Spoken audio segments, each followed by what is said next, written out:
The scruffy-haired little boy kicks a stone while the other watches him do it.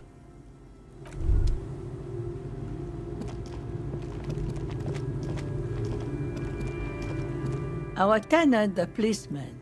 I hope the waves don't keep you up at night. What can I help you with?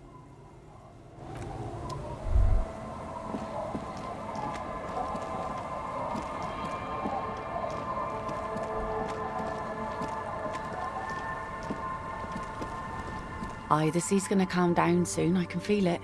The wind is turning southeast. What's on your mind, officer?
Stop. Now. It is time. Yes. And it's not going to be fun.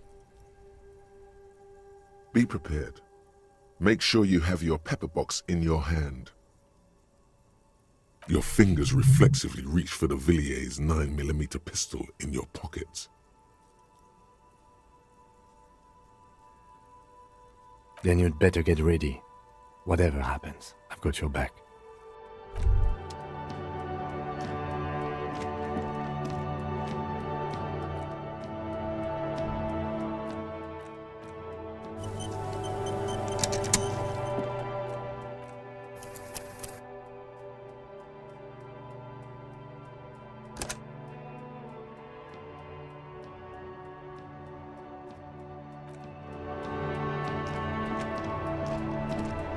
I'm all out of shits to give, loincloth. Welcome to the fucking reckoning. Put your damn gun down. People are gonna get hurt. We need to talk this through. All right? Shut up! You're not gonna talk yourself out of this, loincloth shit fuck. This is the mercenary at the gates. His chest rises and falls under the ceramic breastplate. His fingers reach for the butt of his sidearm. There's something very wrong with him. Shh. This is a misunderstanding. Nothing irreversible has happened yet. You can just return to your unit and forget all about this. The Kypt is merciful, willing to spare us if we just forget about our murdered and humiliated commander. I think we should just kill everyone, Corty. You are all drunk. Come to your senses. You won't gun down 7 people in the middle of the street. This isn't a frontier town or a jungle outpost. Easy, Lizzie. Let me handle it. I know guys like this. I'm sure we can come to a peaceful agreement. Ain't that...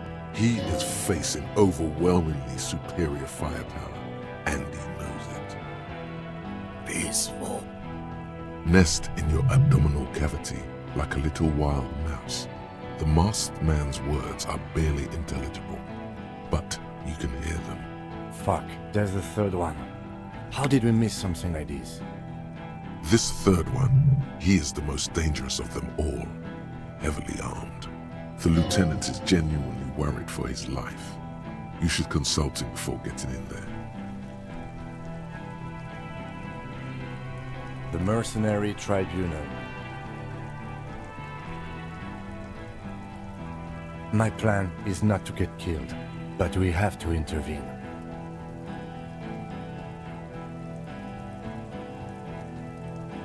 If this turns into a firefight, we should take him out first.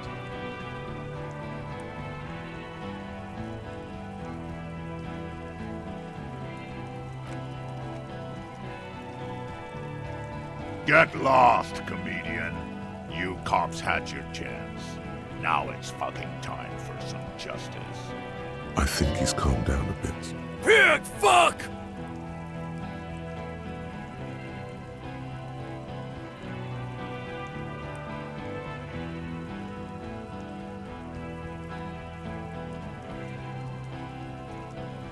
Ah, yeah! Welcome to the fucking party. You're probably gonna get killed too. I don't give a shit if you're cops. No one is going to kill anyone. Let's just put the guns down and talk like civilized human beings. With a wordless gurgle, the killer loads his long rifle. The leader gives a small nod to the helmeted man. You feel your fists contract as you stand there between these men, all carrying real weapons. No, it's okay. Soften him up and trust the others to attack if it comes to that. Make him talk. Present an argument. Even if it comes to a fight, it's always a good idea to drag it out. Get under his skin. Peace. Always peace. It has worked thus far. Start with the first idea you have. Move down from that. Please.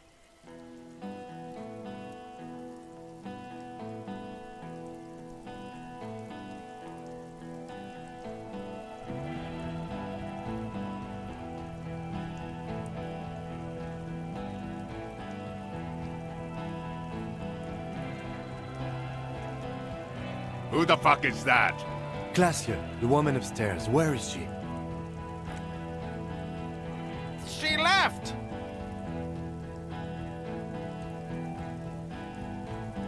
What am I doing? My fucking establishment is under fire! You know how much windows cost? She left! Her room's cleaned out!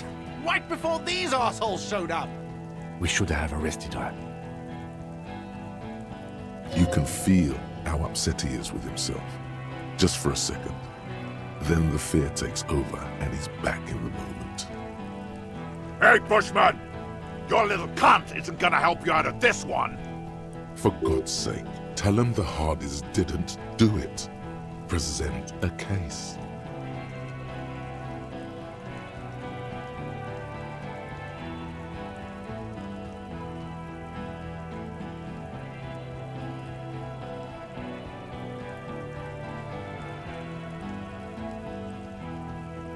You think I care what that company cunt thinks?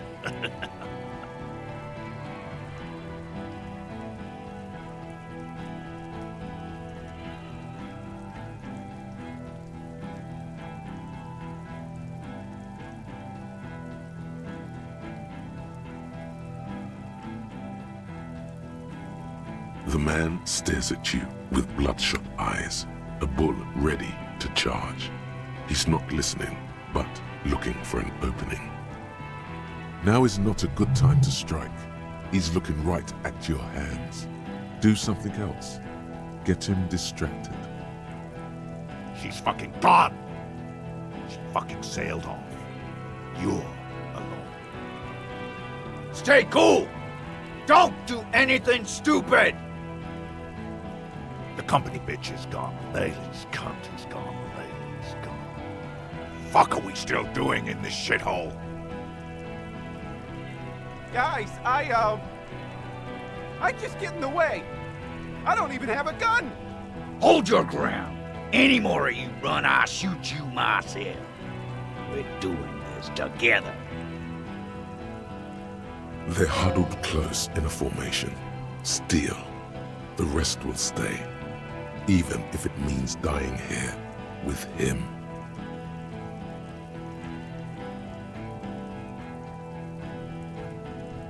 Yes.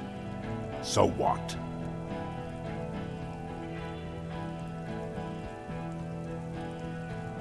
Nah. I'm clear as day. Fucking government-ordained super soldier. Enough already! What is this? We didn't come here to fucking chat! Interrupt me again and I will execute you on the spot, Lance Corporal. Now, you got them both off-piste. He's foaming mad at her.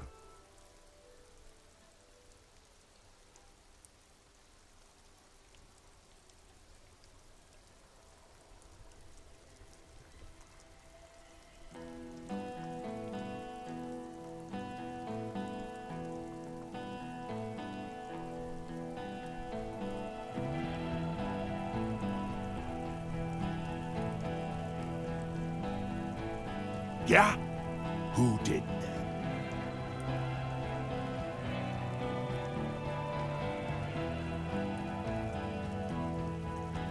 that? The bird.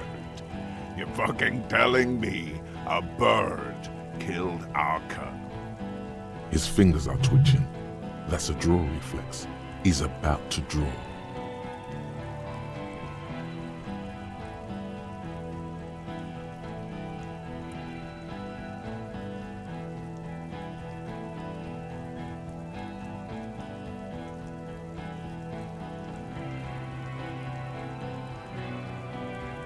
You think I'm fucking stupid? What if I just shot one of your pals here, right now, huh? How about the kid? Go ahead. Tell me about some fucking room again. Listen, please. This cop and this drumhead court-martial won't decide who... Your mind grinds to a halt. All you can see is the revolver in the man's armored hand, swaying, pointed at her. You move your mouth like a fish gasping for air.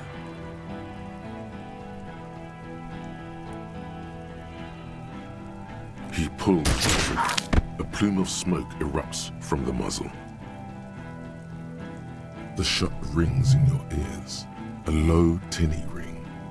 Then the Hardy Boys yell something. I'm okay. I'm okay. She's not. She's bleeding out. If she doesn't get help in 10 minutes, she'll die. Fuck this! Gene! Cancel Lizzie! Now! He'll be ripped apart. They all will. The moment the third man opens fire, and he knows it.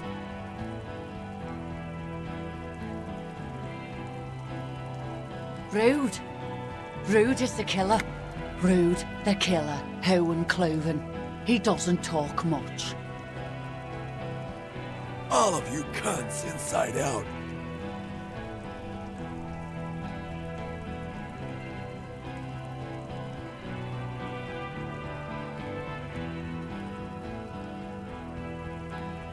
The gunner, the raddest, the killer. What do you think he does? There, on the rim of Owen Cloven's helmet, you count little stick figures. 19, 20, 21. About 50 little stick figures, all of them black, plus 2 little white ones in the end. These men served in Seminai, the native islanders. Not today, Rue. That'll be me today. She has fallen silent. T, let's fucking do it.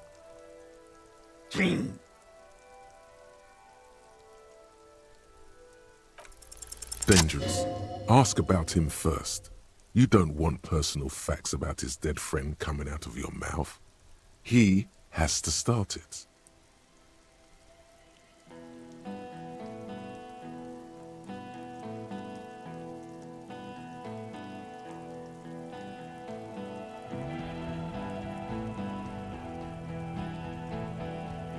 Sergeant Major Raoul Cortiner, reporting in to burn this fucking mud hut to the ground.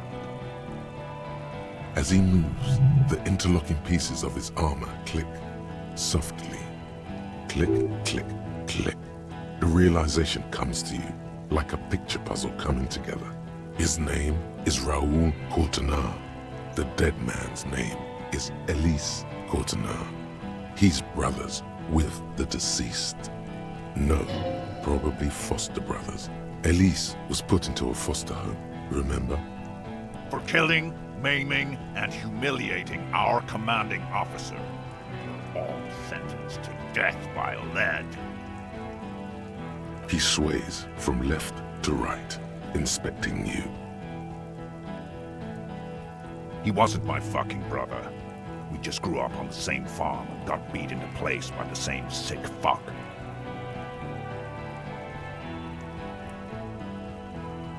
Same fucking mud hut town, too. Okay, good.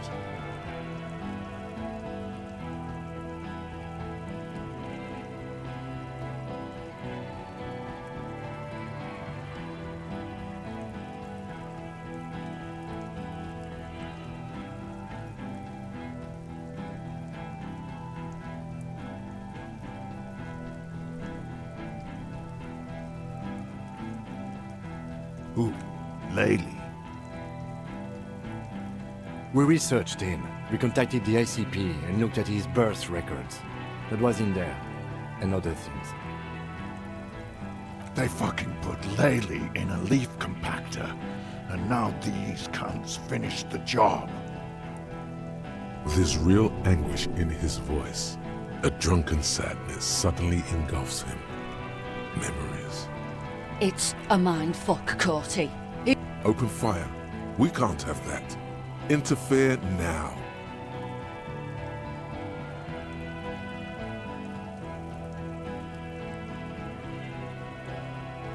Fuck do you mean, talker? We've heard testimony. People say he was charismatic. Nice guy to be around. Yeah, he liked to chat up the natives. Share leaflets. Squeeze a bit of kit tass here and there. Great fucking idea that turned out to be. If Laylee was here, you would spare the lot of you. Maybe shoot one for show. But me, I'm not a big fan of public affairs, Clay Monkey. I'll gun every one of you down for what you did. Ready to open fire, Major. At your command. This one isn't used to being suited this long. She's uncomfortable. We'll open fire just to hurry things along. Our colonel did what he had to do. It was either one cunt or 100 of them. Rude here. In your ship pipes, right in the fucking... He likes to fire mortars at random coordinates. Wipe out mud huts like that. When he gets bored, Laylee knew how to command. He was a good commander. I can see you miss him. Oh yeah, he would have commanded this fuckhell way better than I did. But that didn't happen, because Hayseed Bill and Kipty the Kipt here fucking murdered him. Had him stink the village up for 2 weeks after. And you fucks did nothing. Listen, man. We told you we... Told us what? What did you say, tattoo fuck? You'll die next. Right when the she-kid's out. Baby blue, yeah. Like someone fucked up and put a baby's eyes on a grown man. It was creepy, but bitches like that shit, I guess. Or, I don't know what bitches like. I just know how to mow down plots. Find his killer. Cop, his killers stand right there, shitting their pants, and you're standing in the way, protecting them. They didn't... Shush, sister. Blood's all gone out now. Not long to go till the rattle starts. 1 down, girl. 6 to go. Big talk, but that leaf compactor won't leave his mind anytime soon. It's a small thing, but it got him off center. All right, here we go. This is an illegal tribunal. Crano would never sanction this. Who's the commanding officer? Take your pick. Really, none of this looks like it's going to do anything but piss him off.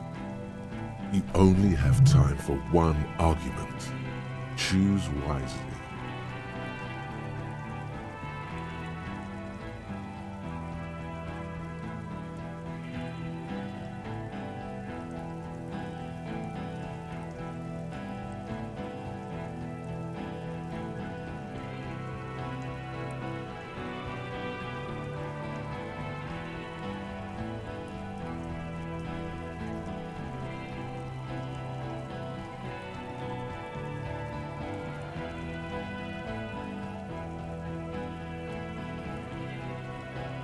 Me? I fucking told you. I'm a Crenel Major with 15 years of live combat experience. When my colonel gets hanged by clay monkeys, I lead the platoon on a retaliation strike. Nah, I just have the biggest gun. Technically, the other man has the biggest gun, but we're beyond that now.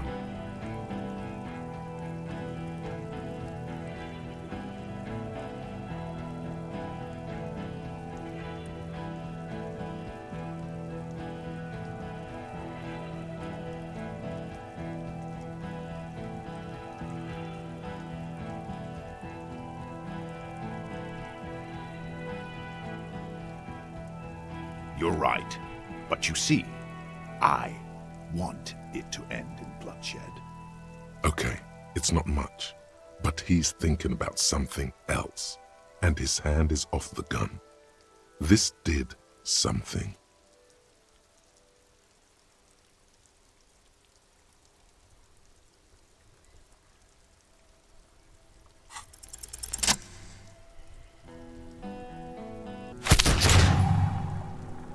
A plume of smoke and fire erupts from the gun, and your hand goes numb from the explosion. There is a hole in his cheek. Blood gushes out as he stumbles backward, eyes filled with rage and disbelief, gurgling, muttering something unintelligible. His lips, moving, swollen with fear, are trying to say, shoot him, but he can't.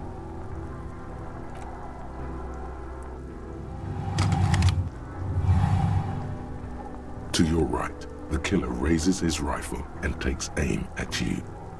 His moves are steady, but the long barrel of the rifle sways slowly. From the corner of your eye, you see the lieutenant raise his pistol and aim it at Rude. You stare down the barrel of the gun. You see Rude's mask behind it, his eyes in the slit of the helmet, like a camera lens, focusing on you. 0.4 seconds remain. There are 6 little black dots in the tip of the barrel, like a honeycomb. This is a knock cannon. It shoots 6 rounds in one pull of the trigger. Is there anything we could use to protect this frail body? That gun will tear us to pieces. Just dodge the first shot, and the second will be easier.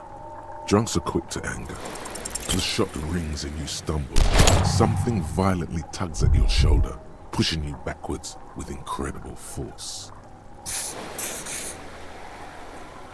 A volcano of burning pain erupts from your left shoulder. The pain flows over your entire body like an awful shock. A grim knowing rises from within. Half of your body must be gone. God, please. Then, 2 shots ring, and you hear a scream, but you're too hurt to see who got hit. Blood gushes from the helmet's eye sockets as Rude staggers back, disoriented. The sounds coming from his helmet are not human. An unbelievable shot from the lieutenant. Glenn, dying in a puddle of blood behind you. His mangled torso has 2 gunshot wounds. Blood gushes out of them like red geysers. Oh God, watch out. You see 2 crazed eyes stare at you through all the smoke and the panic. With blood gushing from his face, the man raises his pistol at you. Then he squeezes the trigger. The look of vengeance, framed in blood, lips shaking.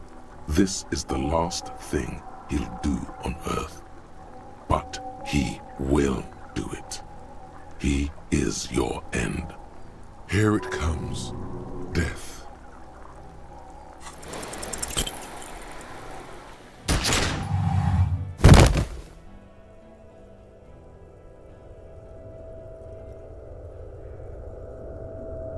You can't. There is no time. Something inside your pelvis explodes. Your entire lower body is on fire and your legs can't support you. You fall down like a rag doll. The pain is too immense to scream. It pushes the air out of your lungs. Everything goes dark. A distant blur as you recede into it. Feels slick and warm with blood. The pain is too strong to know what has happened there. Even clutching to your consciousness takes everything you got. Most of what's down there.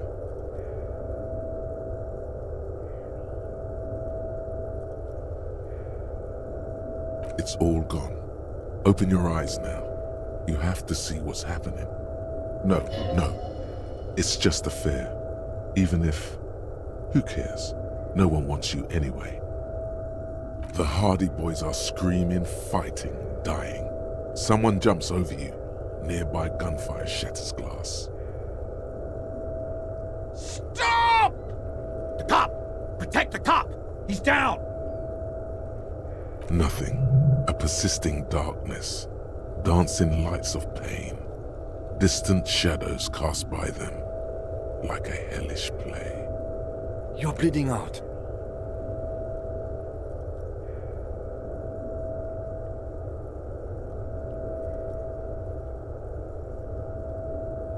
Stay with me.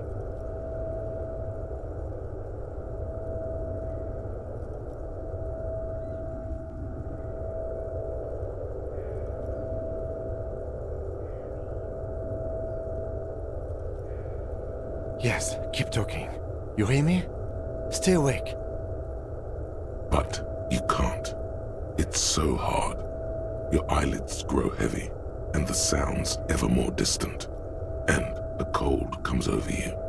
The lieutenant, too, is somewhere far away, almost gone. When suddenly, you sense something behind him. A slender white shadow towering. Someone stands there, raising her pistol at him. The lieutenant does not see it. He's pushing down on your wound with both hands. Scream immediately. He's gonna die. No, you scream. Behind you, from your bloody lips, your eyes are full of fear. There is no room for hesitation. The lieutenant turns around and fires, his body falling on yours in the course of the motion.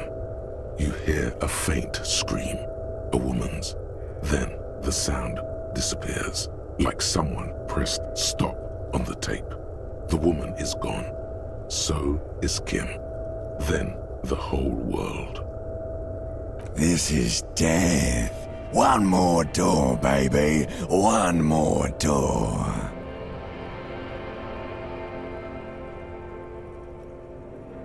The fight? There is no fight. The fight is over. It was lost 1,000 years ago. You have laid here forever. Keep falling deeper. Take the door. He's not taking it. His body is not taking it. Oh God, no. He's not disintegrating. He's swelling up instead. Over the hours, hurting, moaning in his sleep, and rotting, and being disinfected, and smelling of drugs, and feeling saliva in his mouth, drifting in painkillers, thrashing in his wound sleep. He can't go. Not before the case is solved. There is a radio in the distance, a radio of the world, playing sounds. Good morning, Elysium. Soon you will return to the world. You're thirsty. Reach for the glass of water by the bed. The world is still there. Sleep some more. Hours turn to days. Soon we will get up again and go through it again. Finally, we know what the infernal engine was outside. The clarion call. It was him. He is the infernal engine. He never stops. He only gets worse.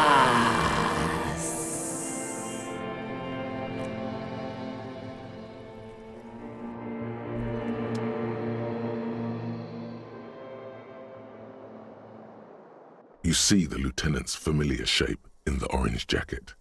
It turns double, then triple, from the pain.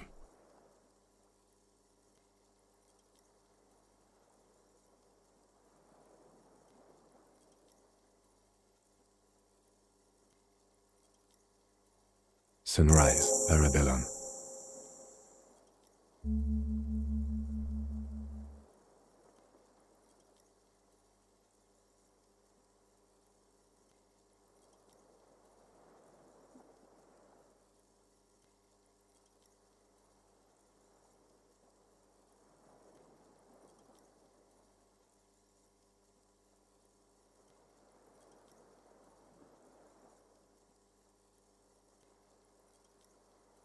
Sunrise, Parabellum. Sunrise, prepare for war.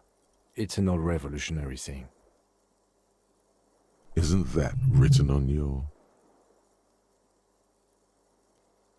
It served you well.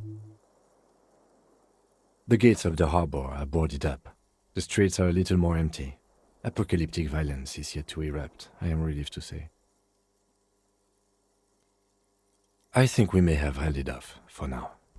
Barely.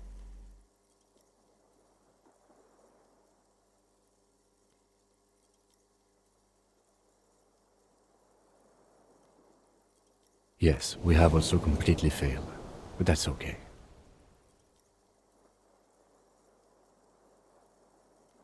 Yes, the joke wasn't funny anymore. I took it off.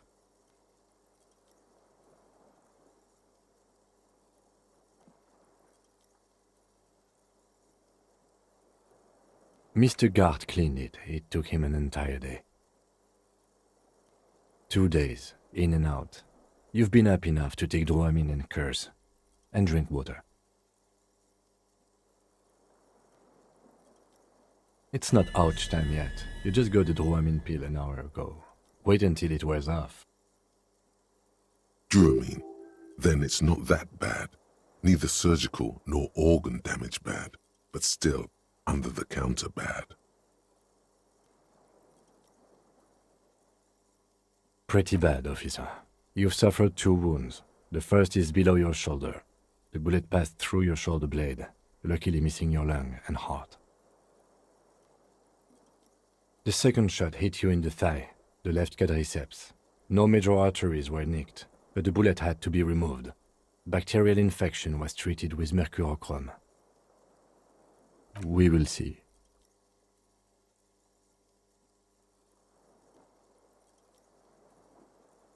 Not very. I have a concussion from that woman beating me with the butt of her gun. I try to not move too much. Things would be worse if you didn't warn me. Thank you. I did not see her coming. Stupid of me. No. A man and a woman sit in the front seat of an armored motor carriage. The woman is driving. The man lights a cigarette. Jean Vicmer is his name. The asphalt vanishes under the wheels of the machine. Ahead, harbor cranes rise to the sky. Back to that shithole, he says.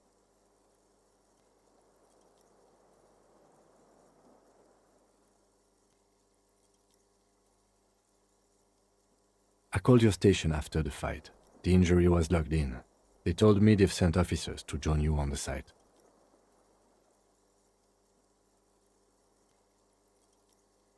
I'm sure they're worried about you. I did.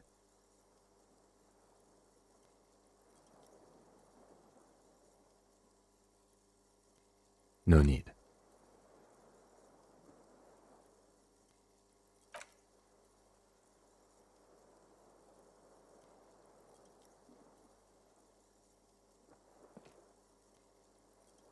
Easy now.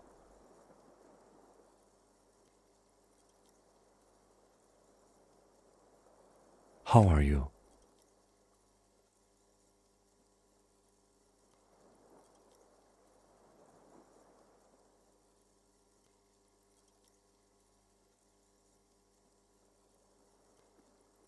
Your disco days should have been done quite a while back, Lieutenant Freighter.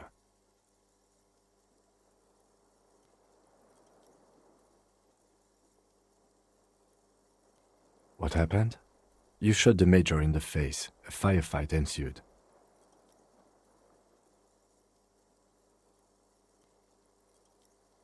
Yes. A blood-stained killer.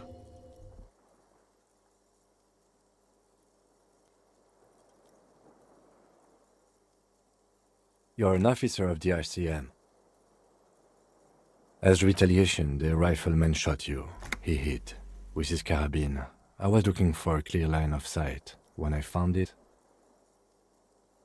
He sounds a tiny bit sorry he did not find it before you got hit.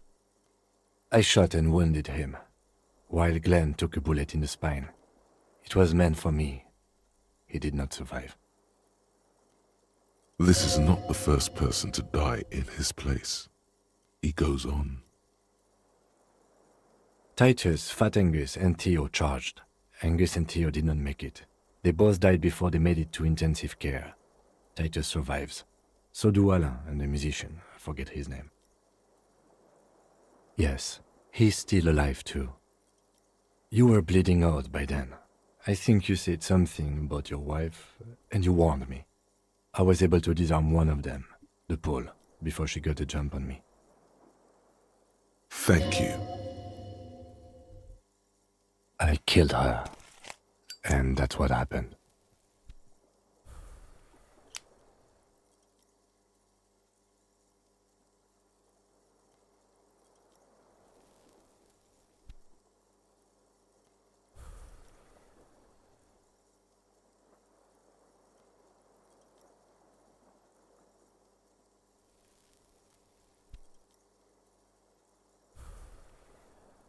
He nods.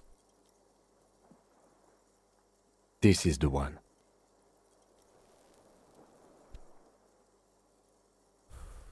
The Pole was the last to die. Everard had their bodies returned to Crenel for a funeral. The company is yet to retaliate. Because we deterred them? Or Joyce did?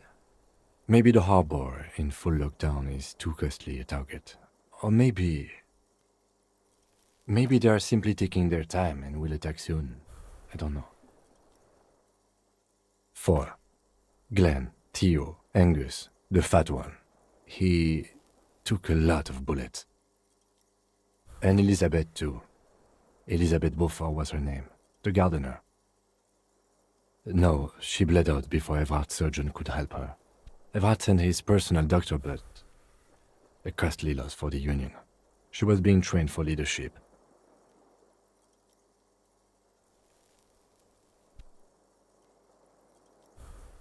She never had a chance. She should not have been there in the first place. There was no way to convince them. Stop this line of thought now. You're too broken for ghosts.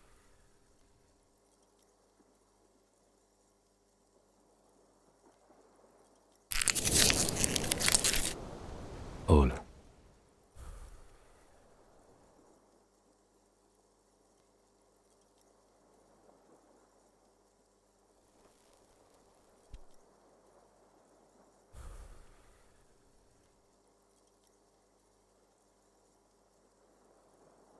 Let's face it, officer, and this is both of our fault.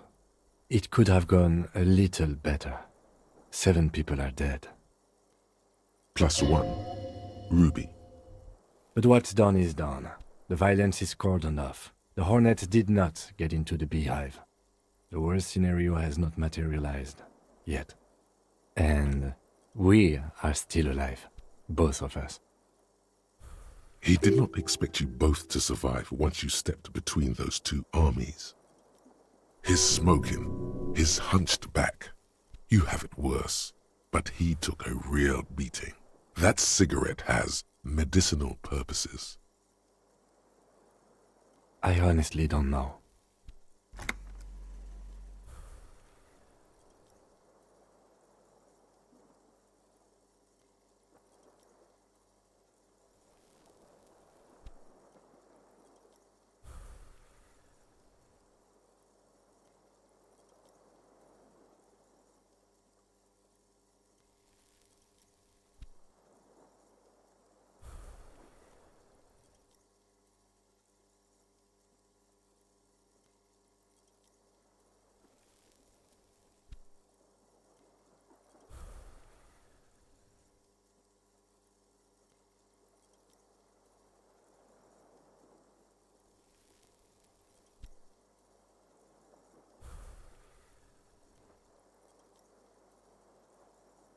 We can't talk to Everard.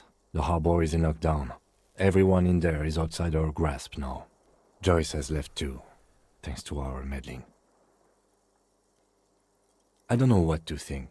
It might not have been a bad idea. There is a pin somewhere in the machine. Something is keeping Connell from sending in a death squad. Maybe it's her. Maybe she kept her hand. Either way, Ruby's gone, and Classio too. We really should have arrested her, you know?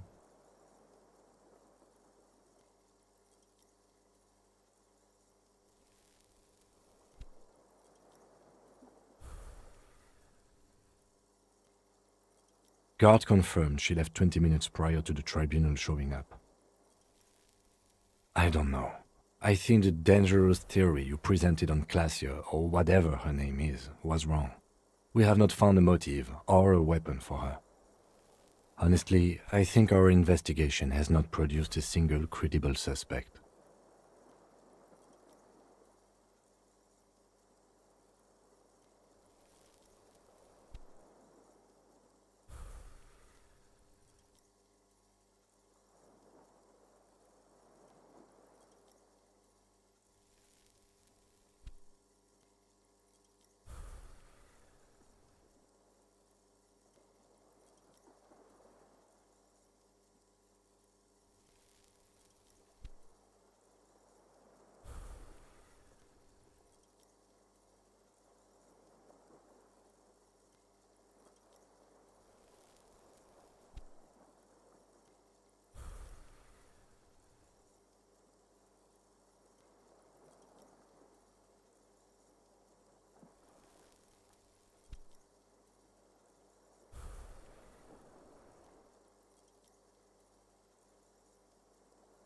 Don't be narcissistic.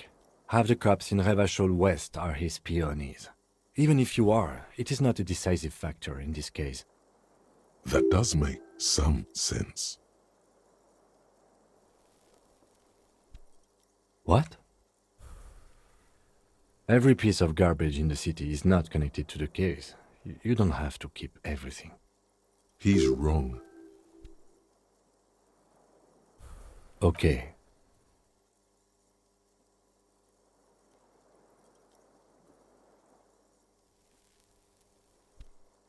I don't know.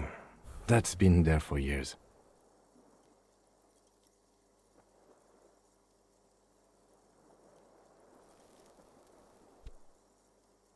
We should go upstairs, rethink the ballistics in situ.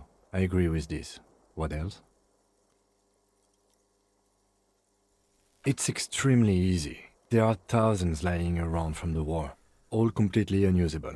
It's precisely how easy it is that makes that bullet useless.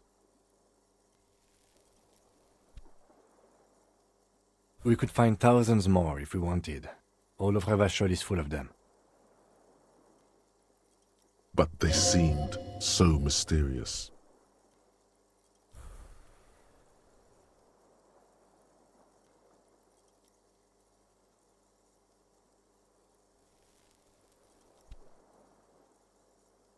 No need to be melodramatic.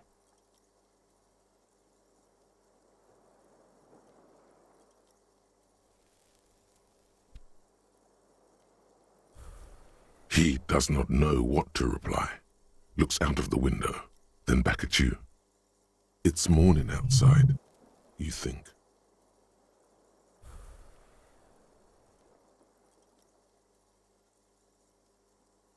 He arches his brow. The ceiling fan patiently spins overhead.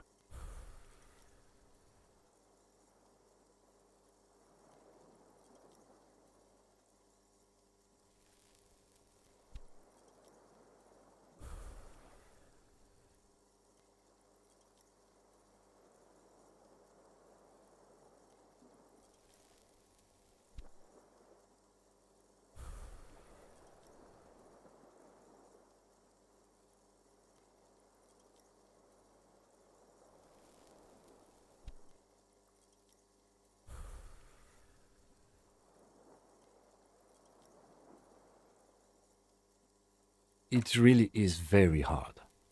He sounds surprisingly weary. That concussion must be making him dizzy.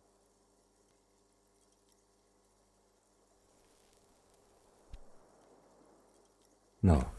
Are you ready to limp? Good. Where do you want to limp to? The lieutenant did mention doing more ballistics. Also, it's just close enough to endure the walk.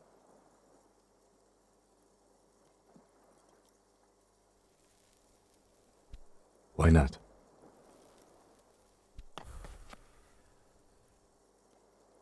Another look at the window, perhaps? The one he was shot through. I don't know. I can't think of anything better.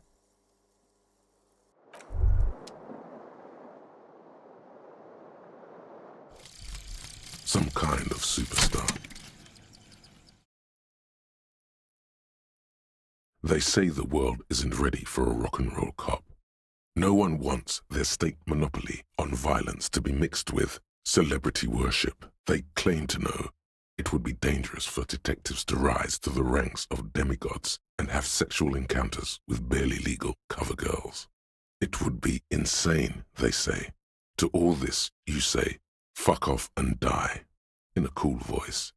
You people have no idea how good these cops are gonna get. They're gonna crack 20 cases a day.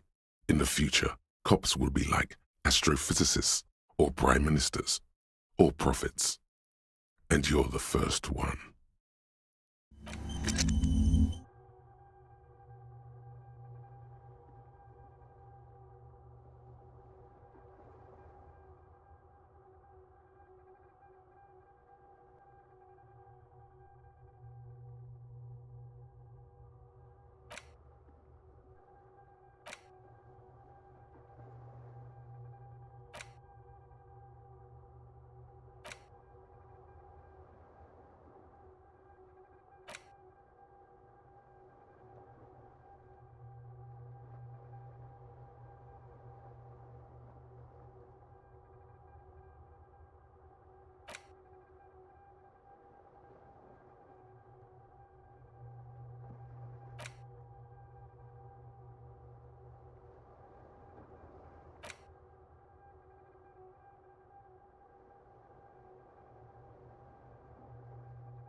bathroom mirror has been wiped completely clean.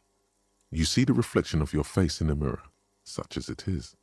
A regular, clean-shaven police officer.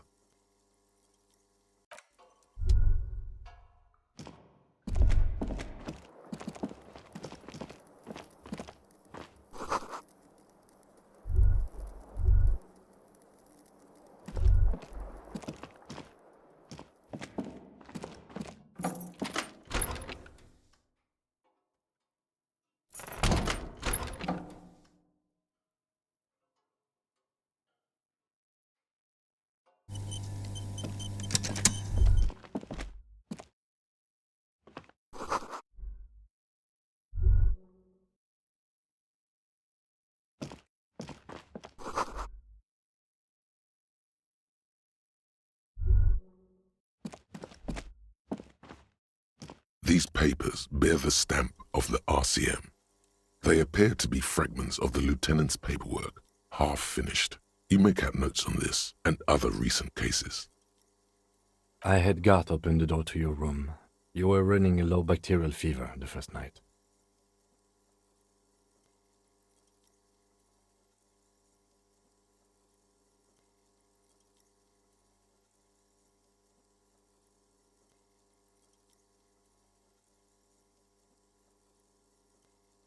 It would have been easy were it not for my concussion. We both got lucky, considering the odds we faced. Let's go?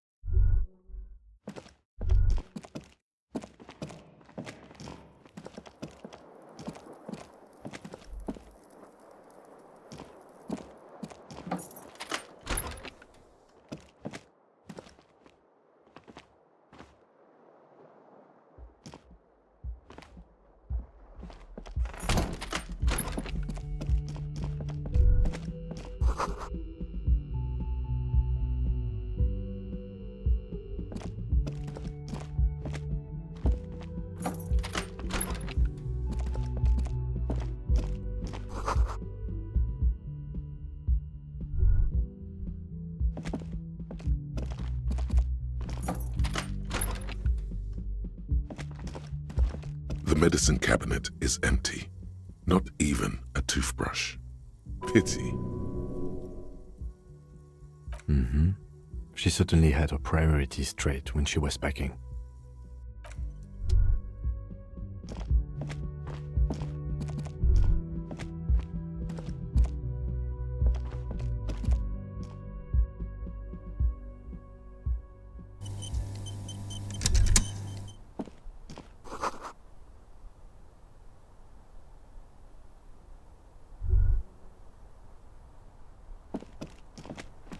You see the same two neon-lit shapes, a man and a woman, only now a red thread bisects the room, pointing from the antenna outside to the cupboard on the wall. This is ballistics. She's left a trajectory for us. A ray of backward motion explodes from his mouth to the roof outside, A prime, to then widen into a radius of locations in Martinez, B prime, B double prime, and B triple prime. It suggests the bullet came from the extreme upper quadrant of possible angles, from a point beyond the roof, B triple prime. The island in the bay.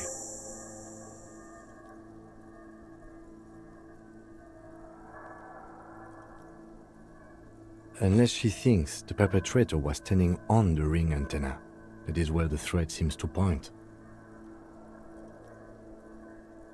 She was there that night. She would have known precisely where the bullet hole was in the glass. It also looks like there may be more to her skill set than we know. The question is, should we trust her?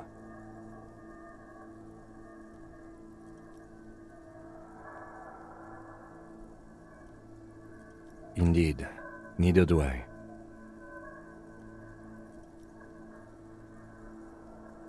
So it is.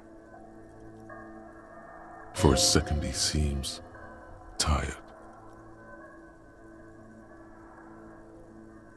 I just haven't gotten a lot of sleep these past few days. He doesn't really believe this will yield anything.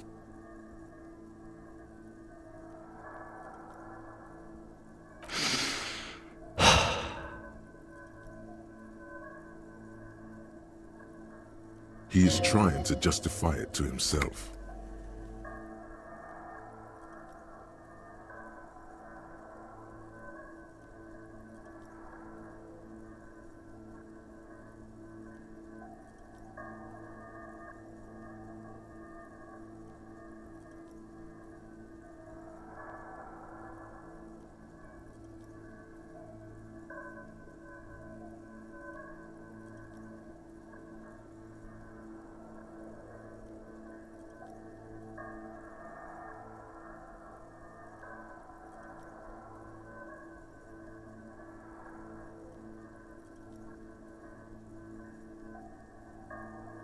I understand.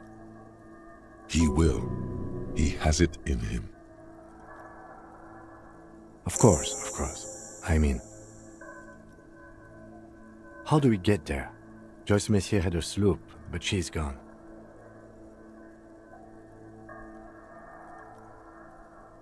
Ah, yes, of course. The village. Let's go.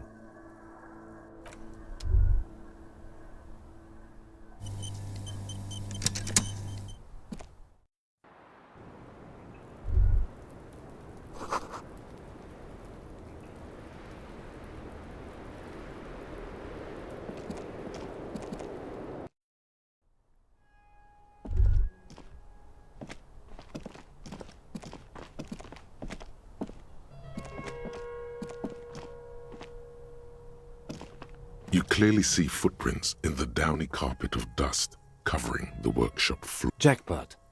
These, unlike everything else here, are new.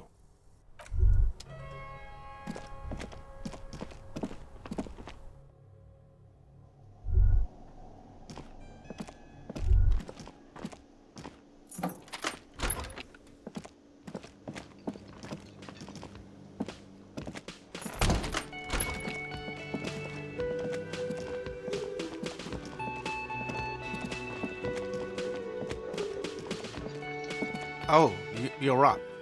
It's good to see you back on your feet. Did you like your room? I cleaned it for you.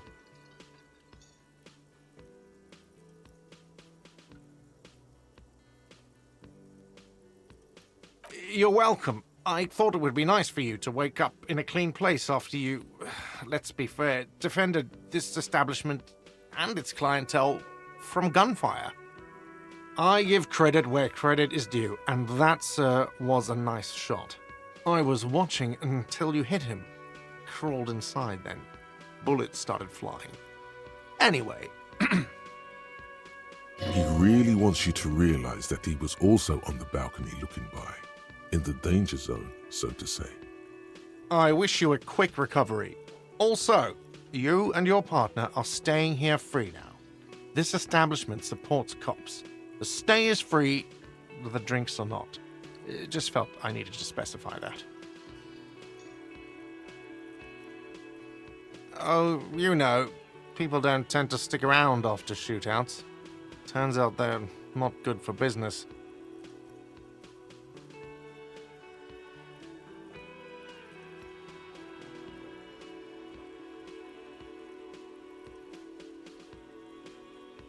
Ah, them.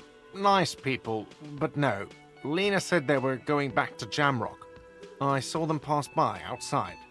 This was before the fight started.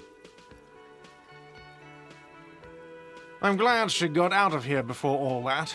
Bullets flying and stuff. People inside were quite terrified, you know.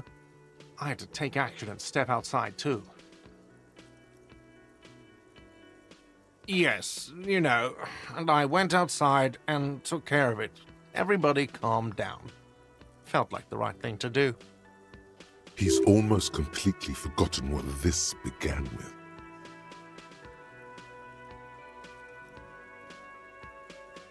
I mean, you're a detective. Perhaps you can track them down. Shouldn't be that hard. Exactly, but all in due time. Crypto business is not a priority right now. You'll see her again one day. You know it. Things went like they did for a reason. Oh, fine, hero cop. Lena left a forwarding address, 1113 Tabernacle Road in Jamrock. If you see them again, do give them my best. I don't remember everyone who comes here, and many people wear sunglasses inside lately. Must be a fad.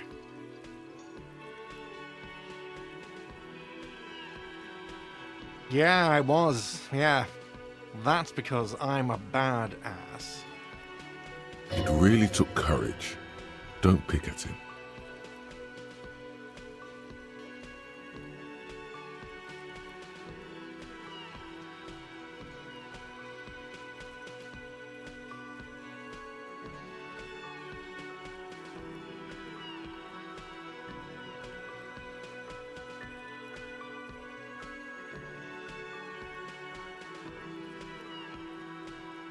Yeah, I don't know. Clients were panicking. And also, I guess I sort of found out that I don't give a shit if I die. He means it. It's not just boasting. It's something he discovered about himself, stepping onto that balcony. No problem. They'll come back. They always do. Do I have a shaker in my hand? He sounds irritated. Am I wearing a little bow tie? Am I smiling? Do you see me smiling and shaking my little shaker? No. Do you know why? That's right, I'm the cafeteria manager! Play it calm. This man needs to understand you need a drink to help the community deal with police stuff.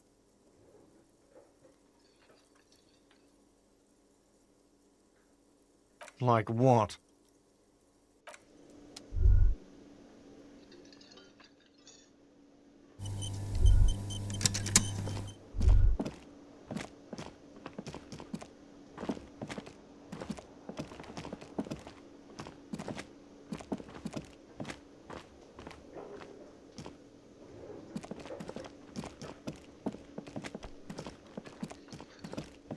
Hi again, gendarme.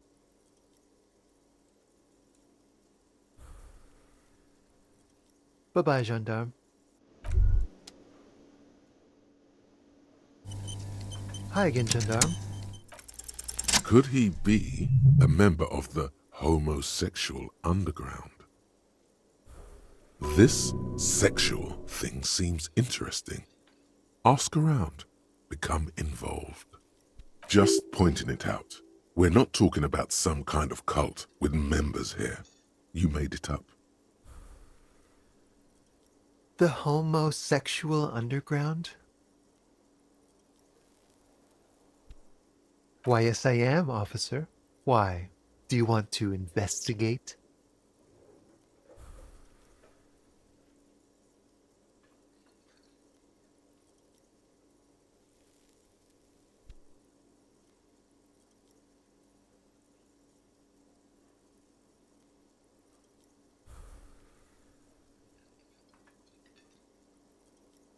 Oh, it's a pleasure group. A Sub Rosa pleasure group congregating in cellars under the cover of night. Saturday night. Sometimes even Friday night.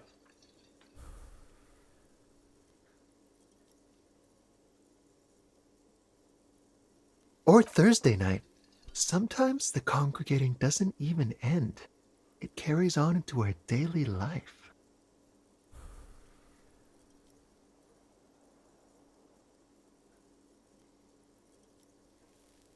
Oh, we're ambitious. We want to destroy the last vestiges of meaning, the last things people in Rebishul have to hold on to, the true symbols of security, the meaning of man and woman, mother and father, their marriage. Everything will be constantly shifting and moving under our rule. The future will belong to a circus of identities just spinning around, surreal and unreal. You won't even know who you are anymore.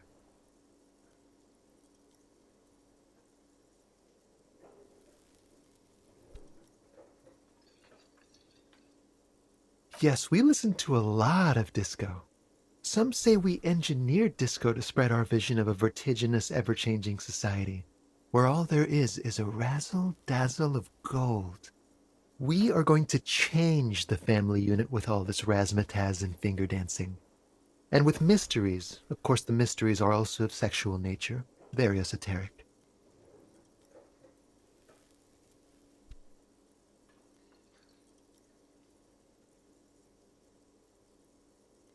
Ah, but for the better part of history, it has been illegal.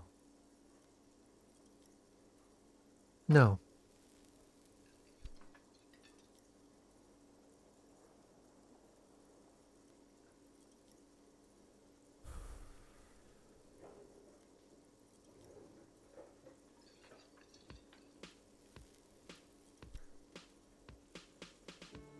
Beautiful.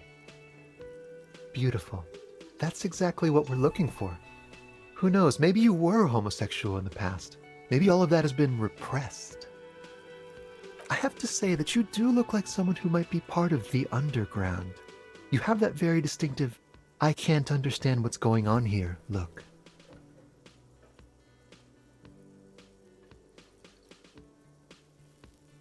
Absolutely wonderful.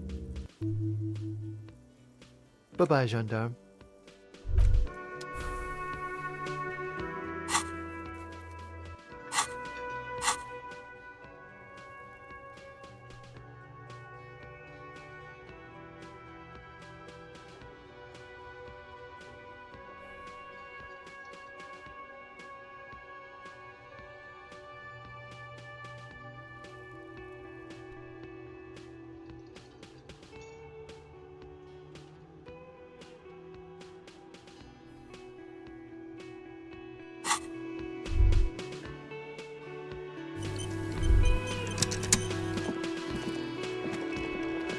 Seeing you approach, the bruised man raises his spear in welcome. Crazy motherfucker. Didn't think you had that fury in you, but I guess I've misjudged a lot of people lately. That was one hell of a shot. Hell of a shot. The fucks did not expect that. I guess what I'm trying to say here is, thank you for intervening, fellas. That was mighty brave of you. This is big. It's as big of a thank you as Titus Hardy can muster under any circumstances.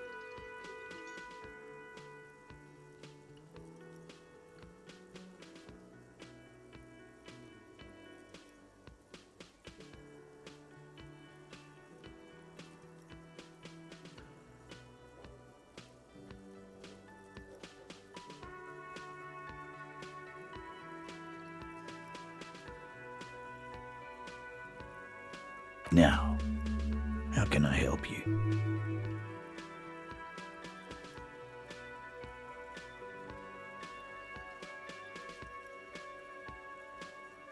Theo was old. I think he'd be pretty happy with the way he went. Never could imagine him withering away on a sickbed.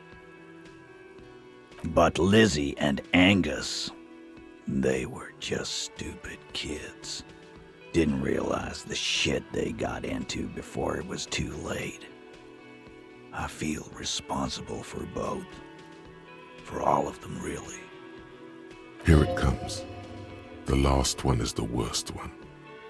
He only deals with it by drinking copious amounts of 8% beer. An honest tactic, and effective. And Glenn was my friend. Best I've ever had. I'd love that crazy homo like my own brother. We're all fucked without him. But what do? This job is shit.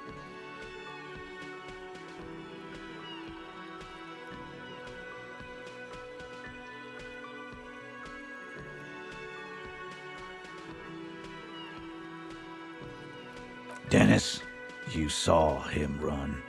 He's a mean little shit and I never trusted him. He'd better run real fast now. Real fast.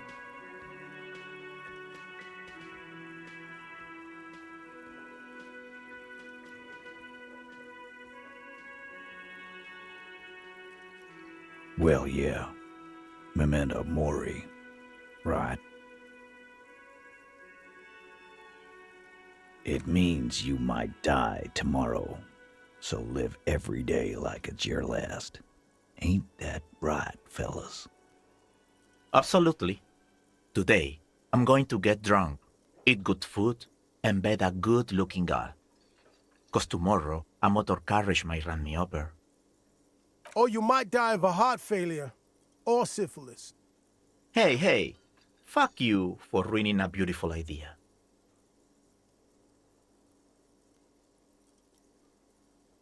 First, we're gonna find Dennis. I'm going to find Dennis. I'm going to find him, and then I'm going to kill him. The tone of the statement is so matter-of-fact. It's as though he were talking about picking up a morning newspaper on his daily walk around the block.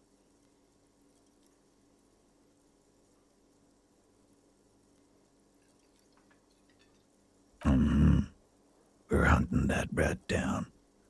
Let it be known what happens to cowards. And then... I guess I'll take a closer look at our union members. There's bound to be some ambitious fellows there who'd love nothing more than advancing social democracy by busting some heads. Might even ask Tibbs if he's tired of replacing windows, and maybe wants to have some fun with his brother. Anyway, don't you worry. As long as Titus Hardy's standing, there will be Hardy Boys. Don't know? Don't care. I'll be glad if I never see that fucking woman again. Even after all that hell, he's still bitter about her?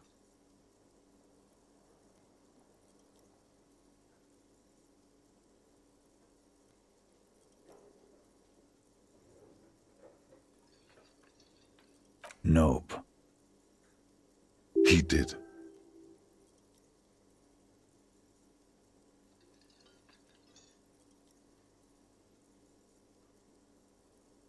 He nods and takes another sip of whiskey. Judging by the sight of you, I'd suggest crawling into bed with a bottle of whiskey in one hand and a big tit in the other. Yeah, go pay Monica a visit in Janrock. She's got a knack for making men forget about their worries. Biggest pair of milkers in all Rebacho. Hell, you both look like you could use some feminine company right now. Thank you for your advice, Eugene, and you too, Alain. I do always appreciate a good use of the expression milkers. You're welcome, Bina Claude. You're all right in my book. Take care, coppers. You two look after yourselves now.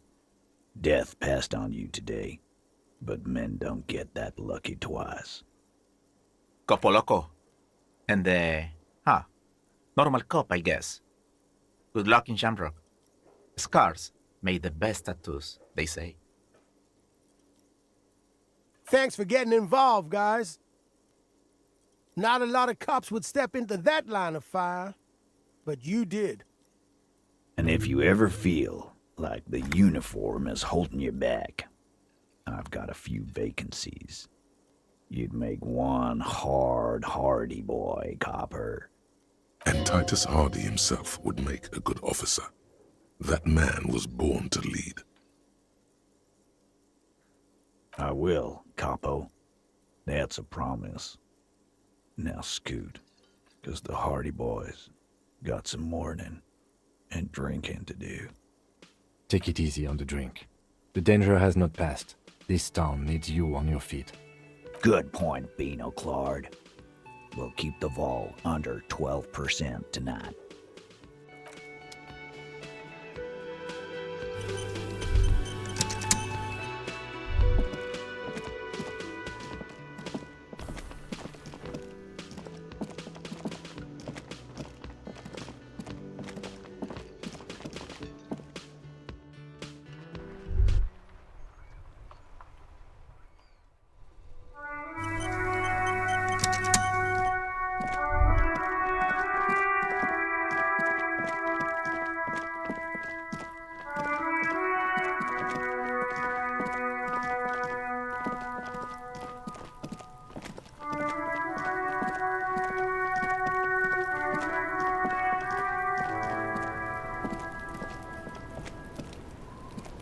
Everyone says you started crying in the middle of a firefight and then bled like a pig. I guess that was cool.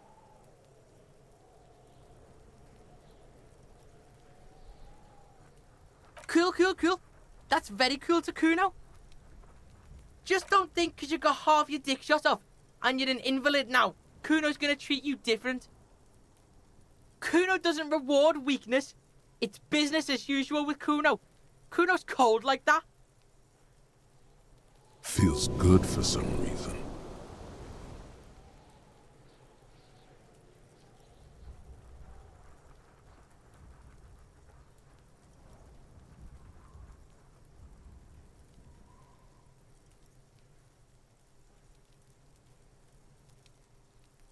Watch out, pig.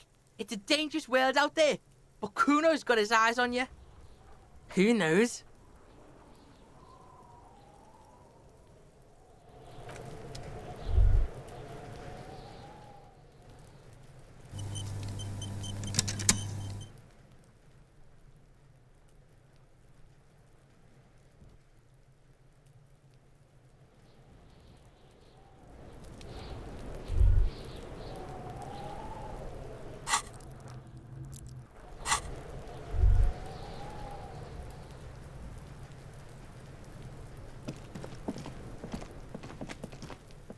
Before I squeal, pig.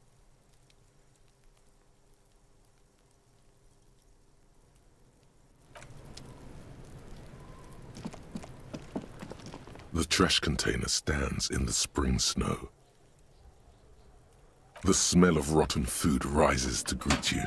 You see soggy cartons, dirty rags, and organic waste.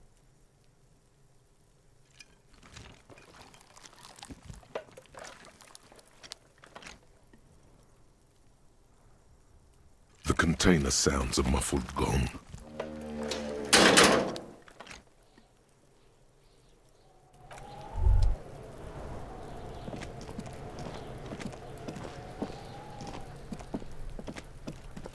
There are several footprints in the mud, left by work boots. Anywhere from 6 to 12 pairs have walked here. Heavy workers' boots with reinforced toes and hobnails all over the yard. Isn't this something an industrial worker would wear? Noted. 8 pairs of boots have shuffled back and forth in the mud. Where else have we seen a gang of men in work boots? That's right, the hardy boys in the mess hall of whirling in rags. 1. Standard work boot. Steel reinforced toes. Number 46. Just like Titus was wearing in his booth. This is the big dick, Titus Hardy. The one with the bald cap on his head. Is it? They didn't even bother to change boots. Putting them on the scene is easy. Maybe even too easy. 2. Standard work boot. Steel reinforced toes.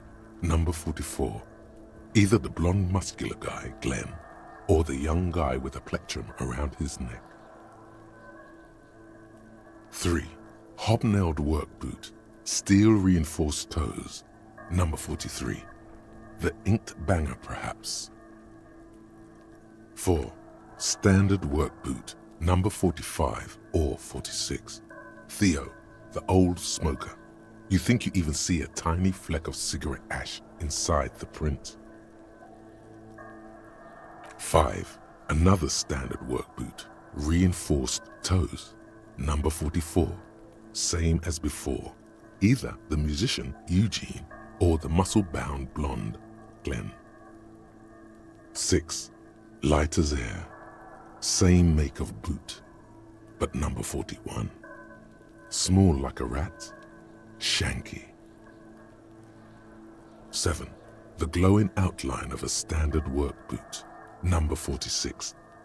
The imprints are twice as deep as the others. The weight exceeds 200 kilograms. Fat Angus, carrying something. 8. Another standard work boot, number 44. There's an aberration in the pattern of the sole. The right sole is smoother, more worn. Curious. A missing 8th Hardy Boy. 7 sets of tracks, right? The Hardy Boys were here. That's all? Interesting. Then one of them seems to be missing. Anything else out of the ordinary? Note to self. This would be a good question to ask Titus. Where's the 8th man? A leader like Titus doesn't let one of his guys out of sight easily, especially at a time like this.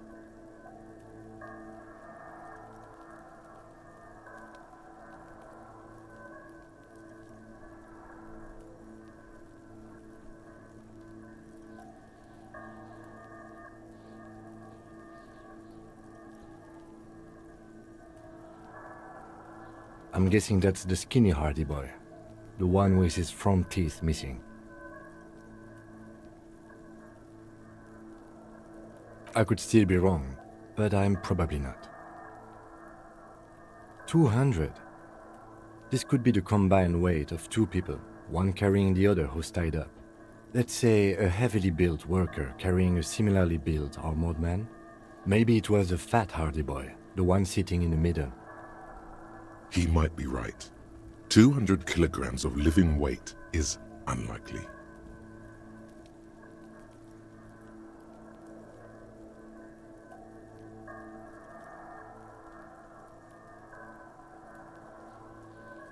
Probably yes. This would also fit with the victim being dead from a previous gunshot wound. They had to carry him, because he could no longer walk. Is there anything else that's noteworthy here? Interesting.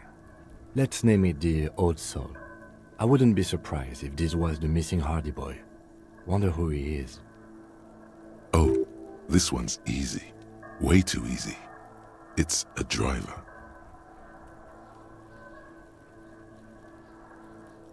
With a piece of sandpaper glued to the throttle.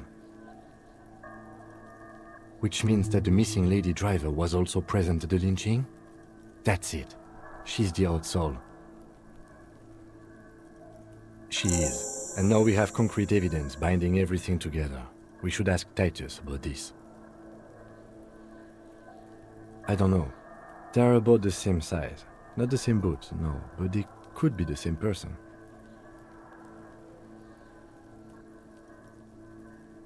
No, these prints are pretty standard. The ones in the dust looked custom. Or maybe they're just a foreign design. It's a boot print, whatever the case. A week, maybe? 7 days would fit the time frame provided to us by the caller, who reported the hanging. It is not impossible. I pulled last week's forecast for coastal Ravachol. 7 days below freezing. The day before, the day of his hanging, was the last warm day. Correct again. Sub-zero temperatures would preserve the tracks in a good state. The commotion here could have taken place a week ago. What do I think? A mob of people brought something heavy to the tree. One of them was carrying the victim. They shuffled around, especially under the tree. Then, after hoisting him up, they stood in a semicircle facing his direction. At first glance, this appears to be a lynching. Indeed. They all stood in a row here and looked at the tree. But we know the victim had a bullet in his head. A more precise way to put it is, it was made to look like a lynching.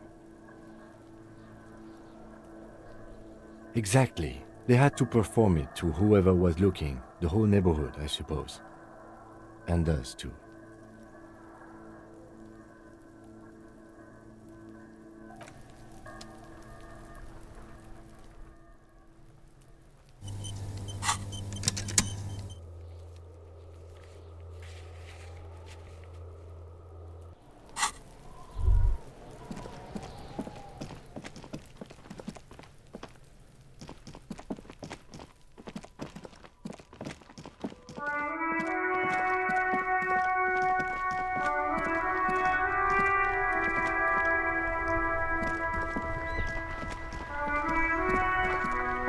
The graffito has been painted over the traces of the fight that took place here. It smells of blood and heavy fuel oil. This was Cindy the Skull.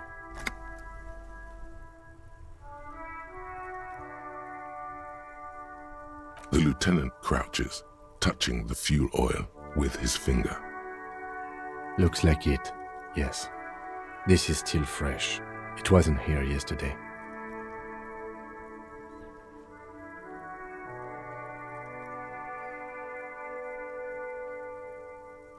And blood. Some of it is even yours.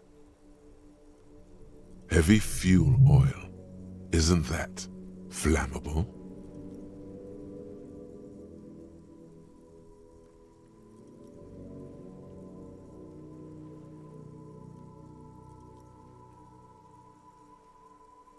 The fuel oil catches fire immediately with an ominous hiss. A bright orange flash across the surface of the letters. Black smoke rises from the burning message.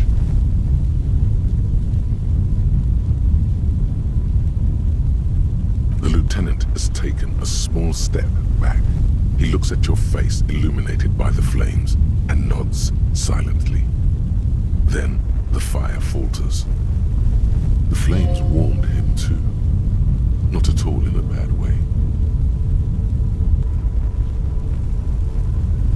Let's go to that island. Slowly, the flames subside, the fuel burning out.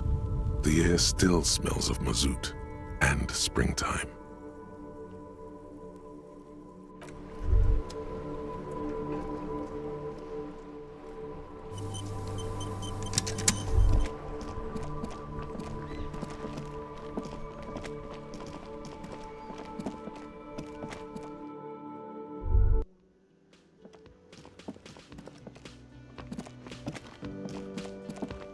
Hey, it's you again. I've been thinking about it. And you know what? We're both cops. This city is big enough for 2 cops. Okay, 3 cops. Me, you, and your little friend here.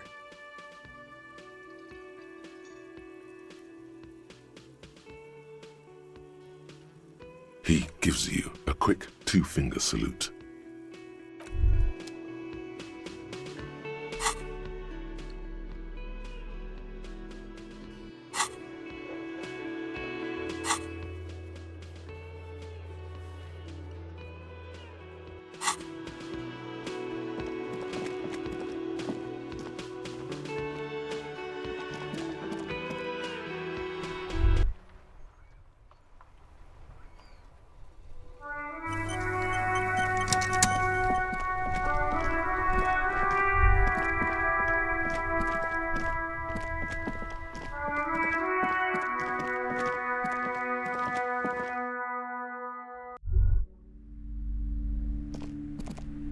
Oh my god!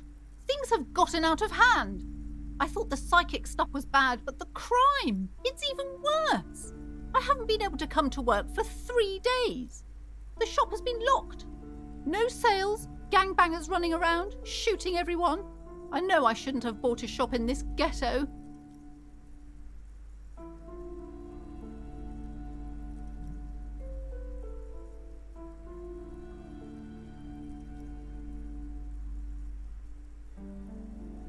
Oh my god! Even the police can't take care of all of this. Just look at that limp. Someone should do something about this. Maybe I should close the bookstore and open a psychic studio. Yes! It makes sense. Crime is the 6th element, you see. The darkest element. I could teach people to protect themselves against bad energies and to fight crime.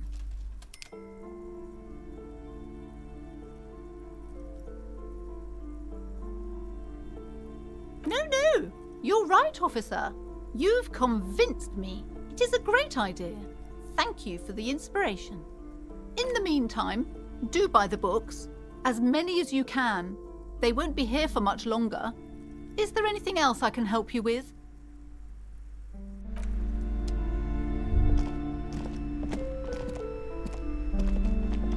Hi, Ace Detective. Are you here for more books?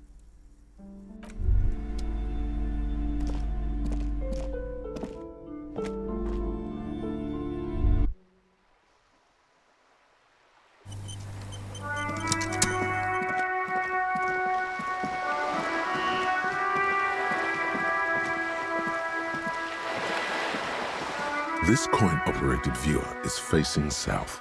The instruction manual says to insert 25 centimes and pull the handle while looking inside. Then use the focus knob to zoom in if necessary. Your money disappears into the coin slot, a clunk, the ring of metal. The curtains on the display open. You lean in to catch the view. It's blurry, different blues and greens. In the middle of the shimmer stands a drab grey shape, like a ghost. The lenses shift. The ghost sharpens into an islet in the bay. In the ruins, a man-made structure is visible, a half-sunken sea fort, its concrete almost reconquered by nature. It looks as if it was abandoned quite some time ago. Nothing but a rotten tooth remains of the anti-aircraft tower. A lonely birch tree grows out of it, its leaves ripped from it by the winter wind.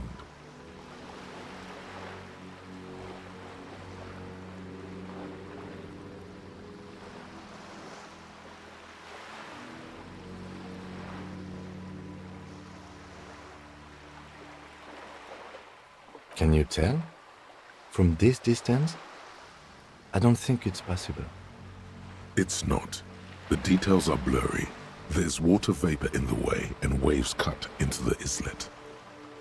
Really? I don't have the eyesight to make it out.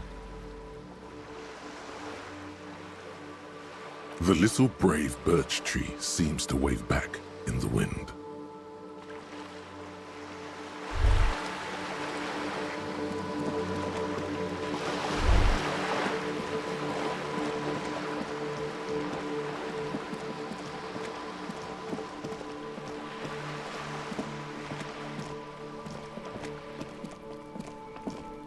Just an ordinary wall. Nothing to see here.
Just an ordinary wall. Nothing to see here. Yeah, why? It's a wall. An ordinary wall.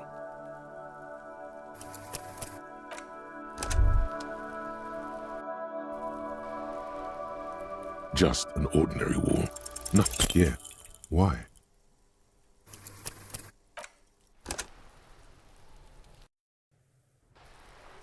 Just an ordinary wall.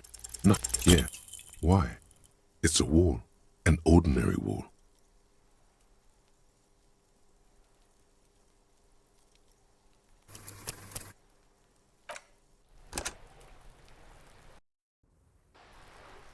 Just an ordinary wall.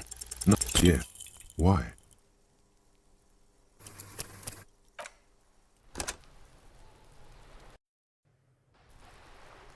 Just an ordinary wall. No, yeah. Why?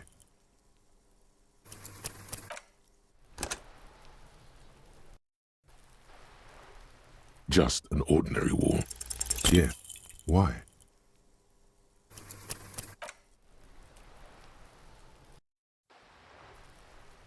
Just an ordinary wall. Nothing to see. Yeah. Why?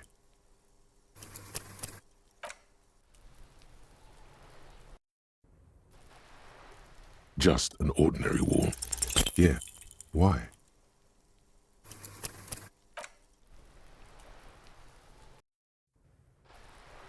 Just an ordinary wall.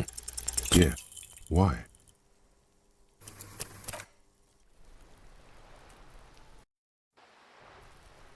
Just an ordinary wall.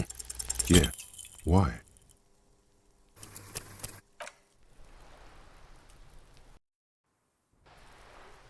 Just an ordinary wall. Nothing. Yeah.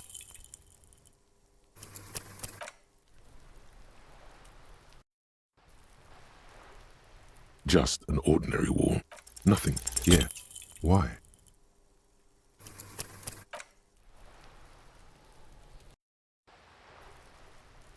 Just an ordinary wall.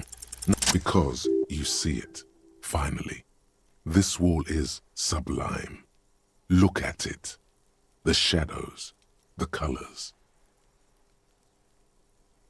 All the other walls on all the other houses must make a pilgrimage in adoration of this, the uncontested pinnacle of wallcraft, color peeled from the very face of God. O Wallfather,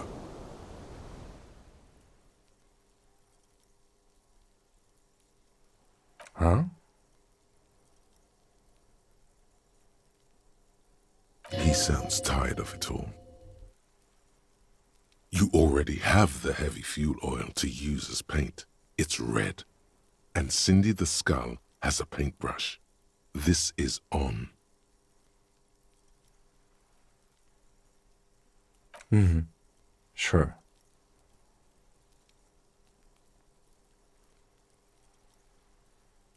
If you must.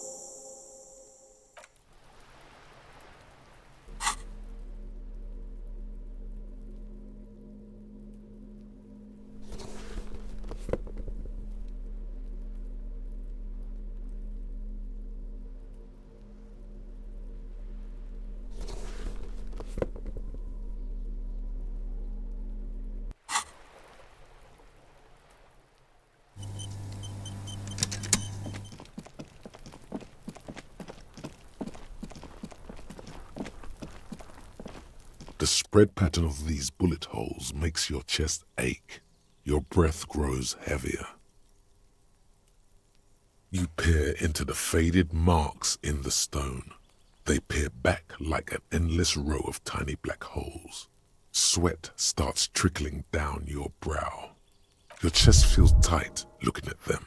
It's closing in, caving in, ever tighter. Your breathing grows even heavier. You okay there?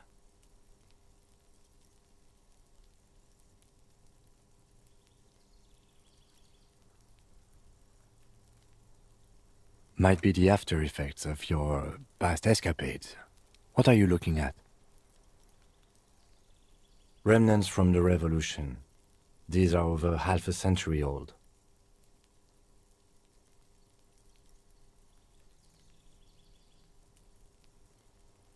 No, we are not constructors and renovators.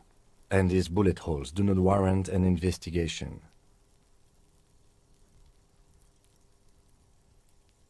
Not much. I don't have a fresh perspective on it. Should we go?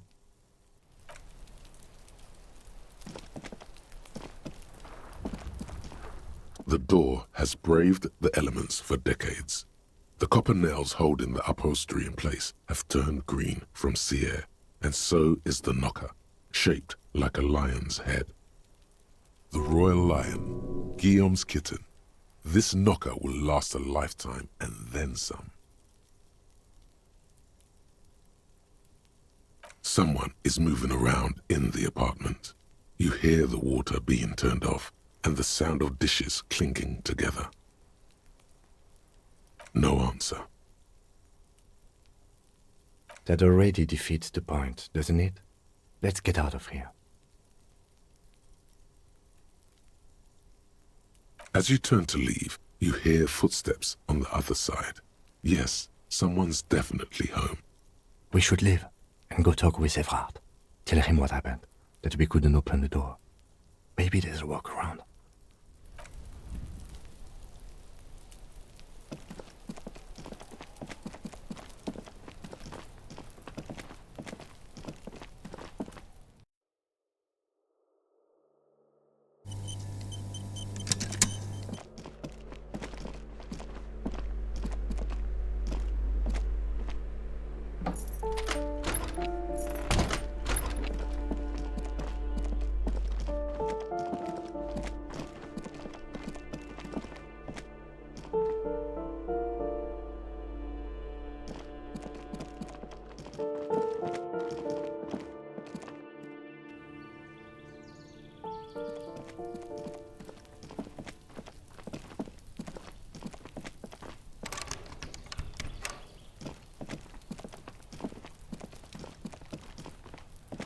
This door is made of metal and appears to be reinforced.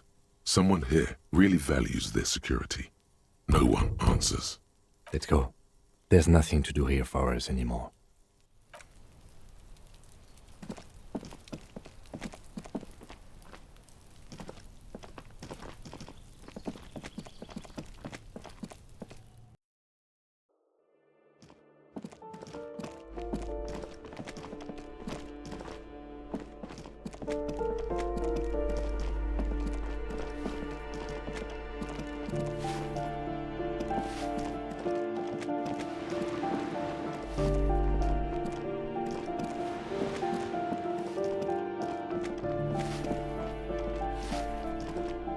Give me a moment.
The worn and beaten wooden planks of the bench do not look overly comforting. We can sit on benches after we've solved the murder. Let's go. You can revisit the bench if you ever need to pass the time when Lieutenant Kitsuragi is gone.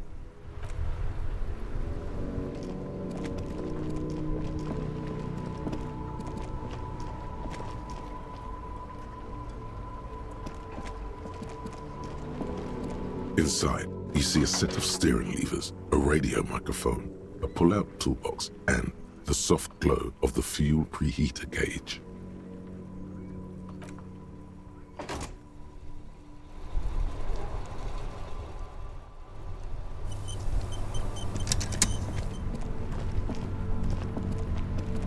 My man, you're alive. Almost. Kind of. Sort of alive? Man, what a day. I missed out on most of the action, but I heard it was quite the encounter. Had a strong sense of finality to it. So what's next? You guys heading back to Jamrock now? Talk is local union muscle were behind it all. I'd reckon the case is closed, even if it kind of turned into a shit show.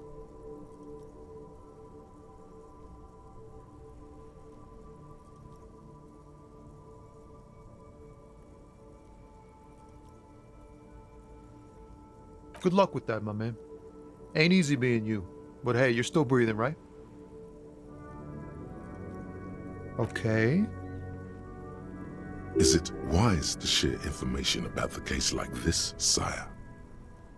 Telling him is a really bad idea. The lieutenant throws you a quick glance. What are you doing?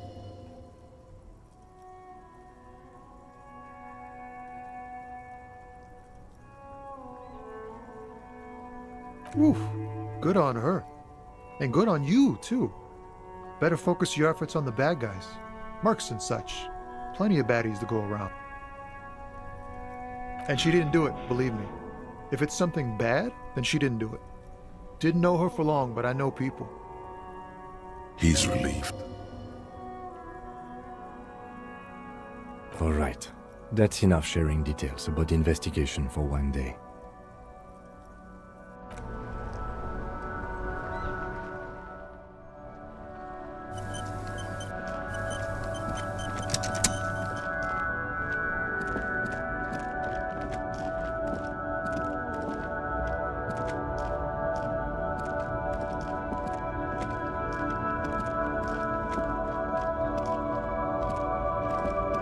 The old monument is wrapped in vibrantly colored cables and coiled wire.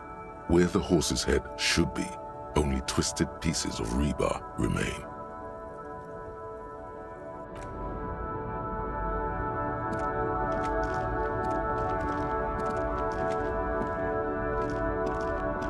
A lorry abandoned by its owner, stuck in the interminable traffic jam. The smell of cigarettes and perfume welcomes you. There's something odd about the passenger seat. The seating fabric has been pulled tight over the lower side of the seat where the toolbox should be. You close the rusty old lorry door.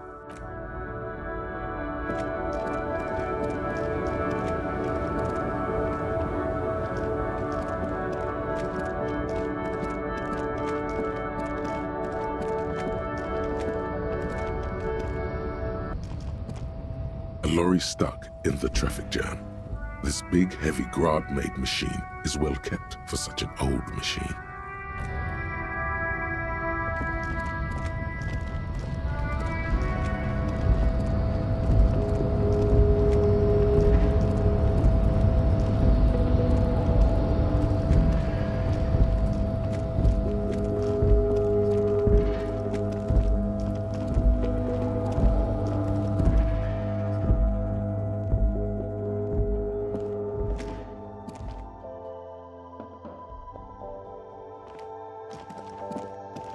A small cabinet on the wall is filled with various medicine bottles, nasal sprays, and blister packs.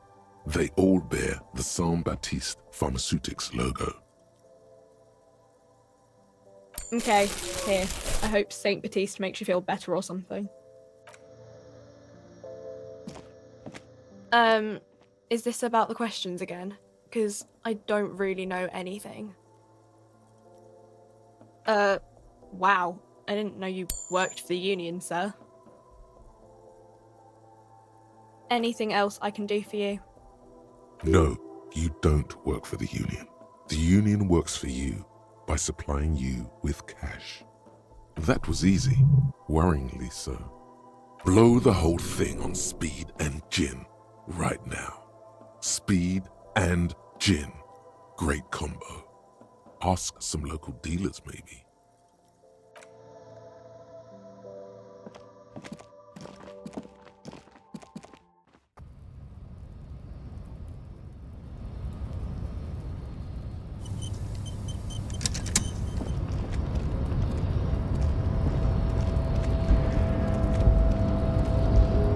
Boyadero stares at you with respect, then gestures towards the trickles of blood adorning your clothes.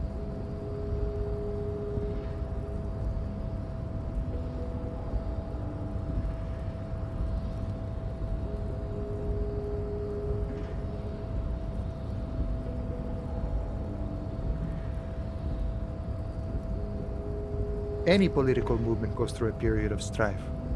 Shame you got mixed up in it though. Yet it calls back to an older era where this was commonplace. You have a true boyadero heart. Hiding, gathering themselves. The harbor's in full lockdown, friend. No getting in or out, for the time being.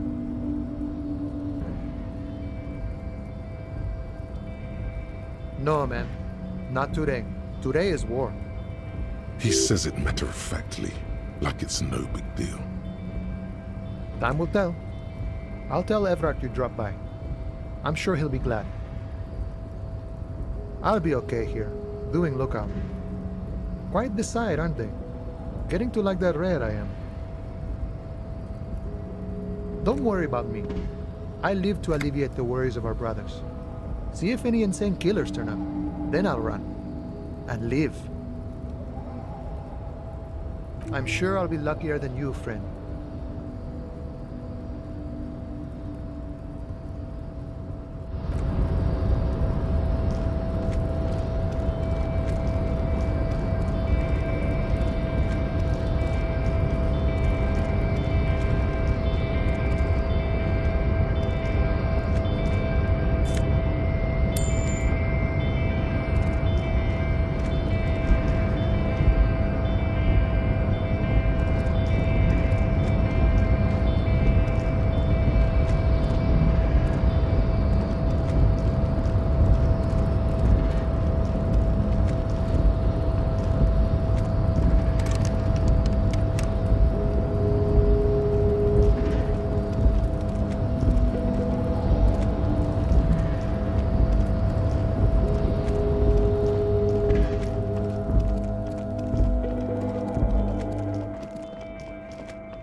All around you, the hisses and chirps of locusts fill the musky air. The earthen floor of the shack has been shaped into mounds of mud, dotted with little holes for windows. Well, detective, it appears you are on the way to solving the case. The missing locust case, which is a sub-case of the imaginary insect case. So at least that's going well.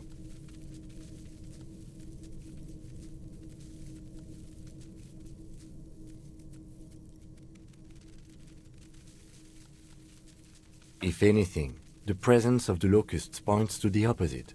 The phasmid did not take the bait from the traps. Instead, it was a kid's prank. But what do I know? Of course, I'll leave that to you. You seem to have a handle on the phasmid trap insect situation.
Cop limping down the street, bleeding from the shoulder, face bruised, looking like hell? You know what that is? Cool! That's cool!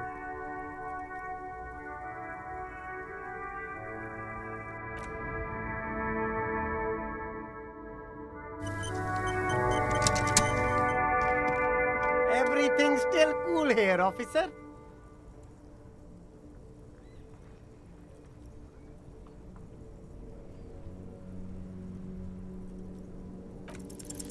Start with a little compliment, then work your way up from there. This is about business, remember. Oh, okay. But why, officer? Because you need to solve the biggest case in the history of criminal sciences. Oh, I like expeditions. And I like you. I can give you 10 real. Corruption. It's just like bus or seagull. A kid watching out of a window describing things going by. He doesn't like it too much, but what do you do?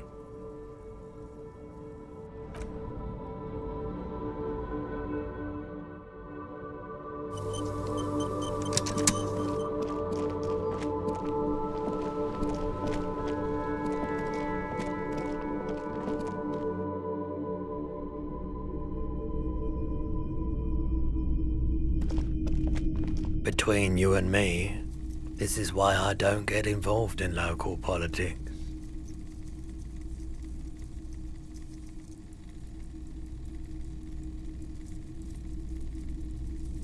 So it goes. Now, what can I do for you? Sure, let me have a look. Anything else you're thinking of selling?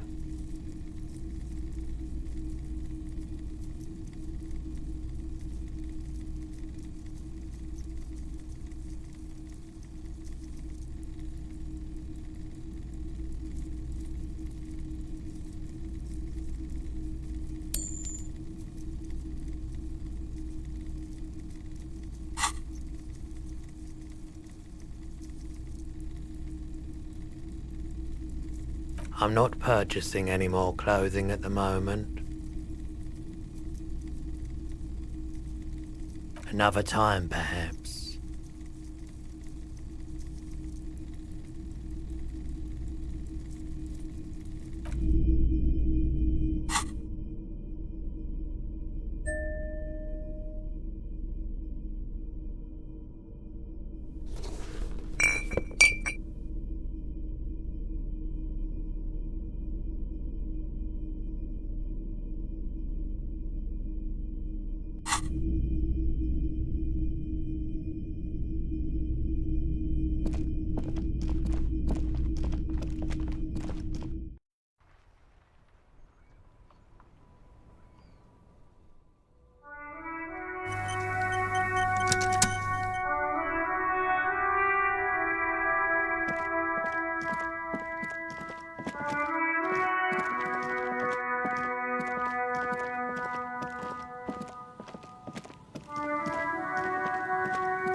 Man, you're like bleeding now. Reality's really messed you up. Of course. Drink first, story later.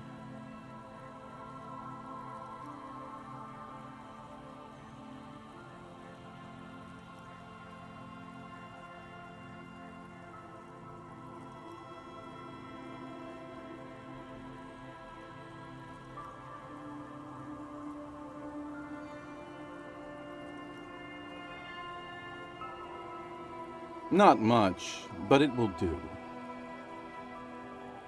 Hey, Spiral Boy, you gonna share that?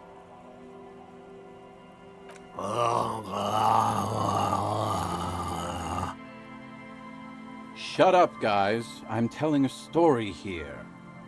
Something happened to you. Something happened to me, too. My actual name is George, but around here, you already know. I was once a reasonably high net worth individual, a founder/junior partner at a high concept creative services agency. When my story begins, I had just landed a major contract with an insurance firm. I used the profits from my agency to finance what I called a cultural incubator. Abstract value generation, value per person, high concept stuff. I developed the paradigm, worked within the paradigm, but the burden of leadership weighed heavily on me. So I went jogging every so often to keep myself sane. 22 full-time employees, an all-star team, a potentially historical set of individuals. Worrying about them often kept me up well into the morning hours. It did. With my trusty Sansarique tracksuit, I felt like I could conquer the world. But now dreams are worn thin, much like my tracksuit. One day I left on my evening run. As you may know, it's impossible to clear your head when you're distracted by the sound of keys jangling in your pockets. His eyes are clouded, his dilated blood vessels encircling his irises like stinging brambles. So I removed the key ring and put the keys for the front gate and the apartment into different pockets to stop the jangling, you see. At least, that was the plan. I was halfway done with my usual lap when it started to rain. The reality situation became very wet, very quickly. Wet, okay? It was raining really hard. I made my way back home and discovered that I didn't have the key to the front gate. I'd mixed it up with the key to the letterbox, which was useless. Naturally, the situation required me to climb over the gate, which I did. There was no climbing down because I slipped and landed on my ass. Ouch, indeed. Reality was looking rather grim just then. Me lying on my ass in a mud pit in the middle of a heavy shower. But when life knocked me down, I always got up. So I made my way across the yard. Standing in front of my apartment door, fumbling with my pockets, I realized that I'd also forgotten my apartment key. I wish I were, Tequila. I wish I were. Instead of my apartment key, I'd taken the key to the office. I rang my neighbor's buzzers. It was late, and most of them didn't even answer. Those who did assumed I was trying to sell them something and hung up before I could even explain the situation. People are naturally wary of ad men, you see. One moment someone chats you up, 5 minutes later you've bought a box of edible lingerie and a strap-on. I don't begrudge them, especially since I was known to be one of the best. Heavy is the head that wears the crown.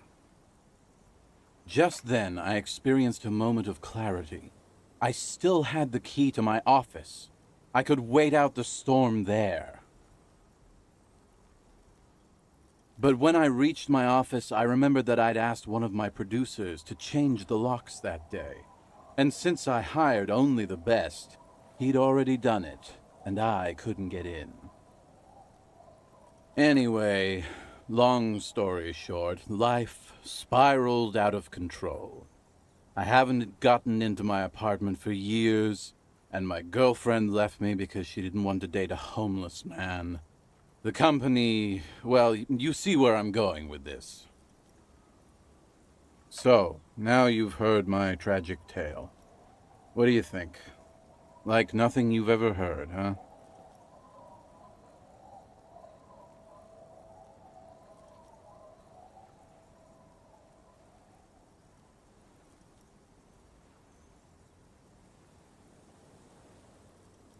Tequila, I've thought about this series of events for a long time. If there was anything else to it, I would have thought of it by now. Why didn't you go to the authorities? Well, at one point they came to me, but, you know, I didn't have any ID on me, so they tossed me in jail for 2 days. I can't say it increased my faith in the RCM. No offense, gentlemen.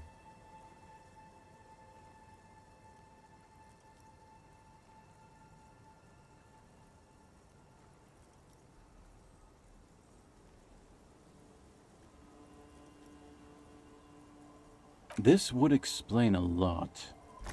I always believed it wasn't my fault that I ended up homeless on the beach with these 2 bums. God bless them, though. I'd be alone without them. Anyway, that was all the story one bottle gets you. Almost empty, this one.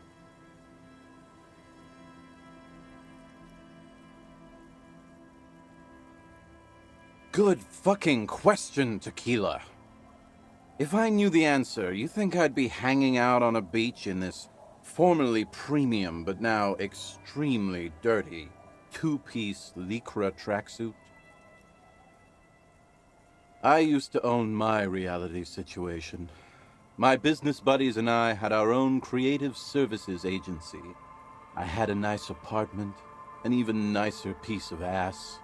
But somehow it all got away from me. Now I can't hang on to anything. Just last week I stole this nice new jacket, but then I lost it too. The only things I haven't lost are these 2 drunks.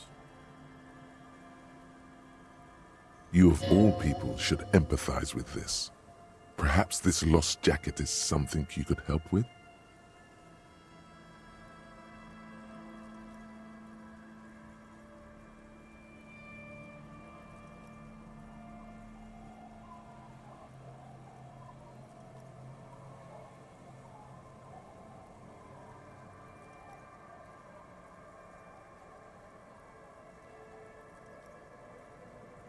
Tequila, it's a verifiable tragedy. It was practically brand new. Sure, it didn't really go with my Lycra threads, but it did itch a lot less. Say, you're a detective, right? Maybe you can help old Doom Spiral out. Solve the case of the missing jacket. What do you say, Tequila?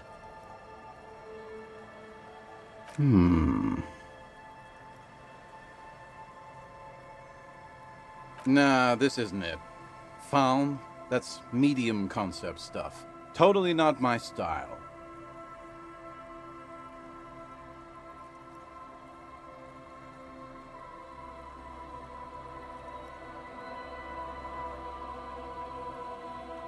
It's a big world out there, Tequila. A lot of lost jackets in it. Don't know why you'd think this could possibly be mine.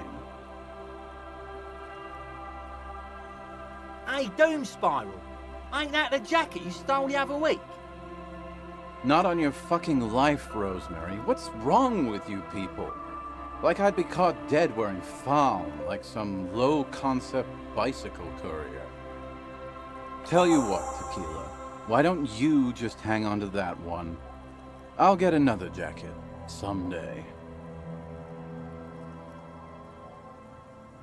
At least you got a nice jacket for your troubles.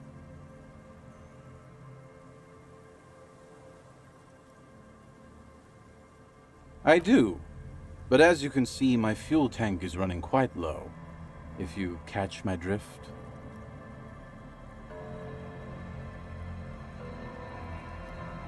Classy. The tale I'm about to tell you is an urban legend particular to Martinaise. That said, I first heard it from a former bicycle courier in Coran. There are many variations on the basic story, and the details often conflict. What everyone agrees on is that nobody knows the exact nature or identity of the phenomenon. Are you telling the story of the headless... Shut the fuck up, Rosemary. Summer of 44. 17-year-old Gertrude Het is walking home from a late shift at the harbor. It's almost midnight. She stops for a cigarette near the canal. You got a smoke on you? If yeah, you should light up. Help set the scene. Our heroine finds herself enjoying the peace and quiet the canal provides. What she doesn't know is that her peace is about to be shattered. From behind her comes the clattering of hooves. Startled, she turns around, and what does she see? What? No, I told you this is a Martinaise legend. It's a man.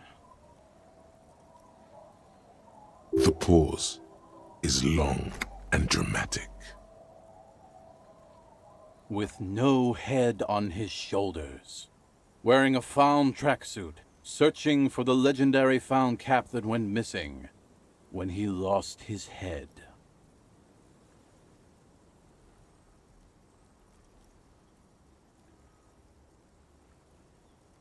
I thought that he rode a headless pig. Well, there are many versions of this story, the most peculiar of which has the headless found rider riding on the back of another headless man.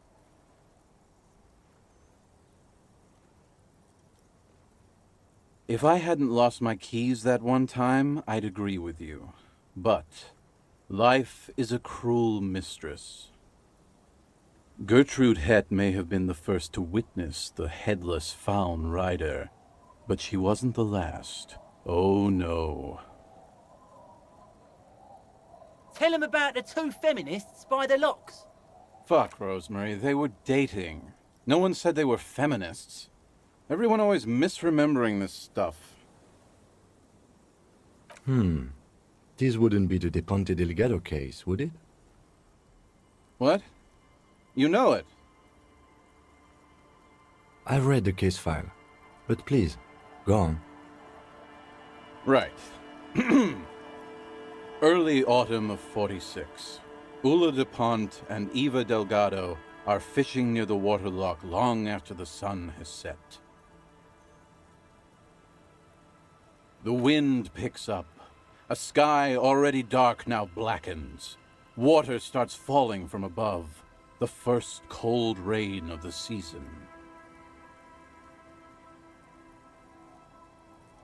The women are caught in the downpour. They act quickly. Eva gathers the rods whilst Ula turns around to reach for the tackle box. Don't turn around. Don't turn around. When she sees something, her shriek is so violent that the residents of the nearby apartment building believe lightning has struck. But there is no lightning. Only a heavy downpour and the silhouette of the headless found rider looming on the horizon. Ula makes a run for the shore, but Eva slips on a wet rock and disappears into the cold, cold canal with nary a sound. Her body is never recovered.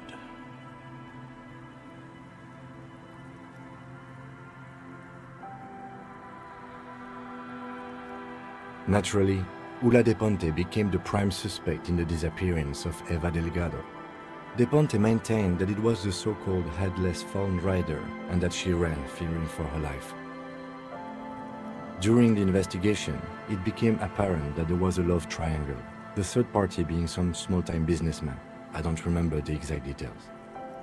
The leading theory was that an argument broke out on the jetty and De Ponte pushed Delgado into the canal, then cooked up this stupid cover story.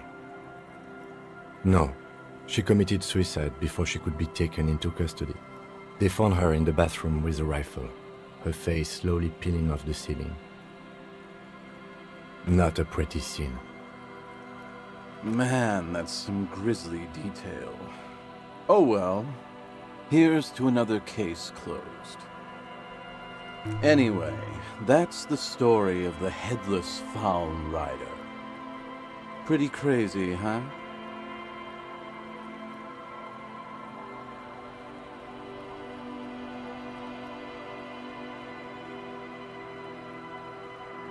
Well, Tequila, that's part of the legend. No one knows for sure. There are a couple of possibilities, though. Some say he was an undercover cop who blew his cover and got beheaded by the vicious gang he had infiltrated. Now he rides, searching for his lost-found cap, plotting revenge. O headless brother, where art thou? Others claim he was a professional jockey who veered off course during a steeplechase, ended up in somebody's backyard, and got decapitated by an exceptionally taut clothesline. Personally, I think he was just some guy who hanged himself from a really tall tree, and the fall was so violent that his head came clean off. Coincidentally, at that exact moment, a horse happened to pass under him, and his beheaded corpse mounted it, where it remains to this day. But then, no one really knows. For some reason, this does strike you as the most plausible theory of them all.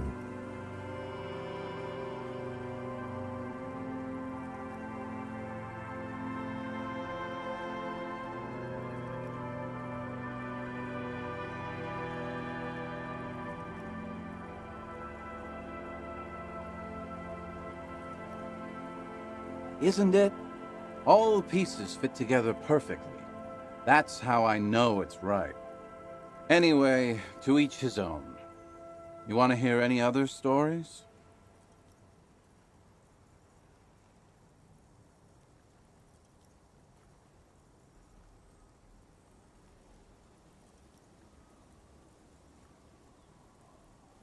Hard to argue with that, I suppose. That's the reality situation for you. You think you got a handle on it, then blam! It throws some wild shit at you. That's why it's critical to stay well hydrated. Yeah? Why don't you go eat shit, Tequila? There's no way you know a better one than that.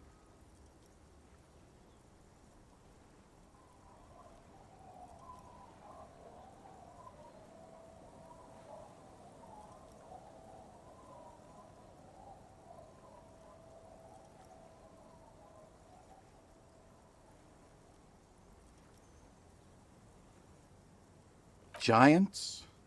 That the best you got? Give me a break, Tequila.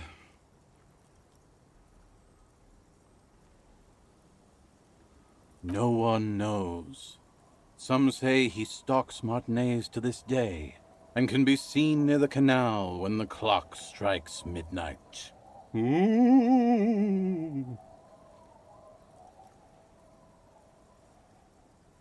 He won't, though, because it's just a stupid legend. Aye, I saw him one night when I was right shit-faced.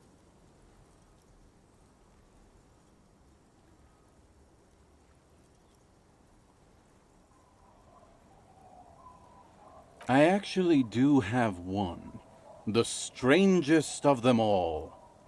But I'll need to fortify myself before I can tell that one. Do you have anything to fortify old Doom Spiral? Tell me you got some story juice. No. Contrary to popular belief, I enjoy being alive.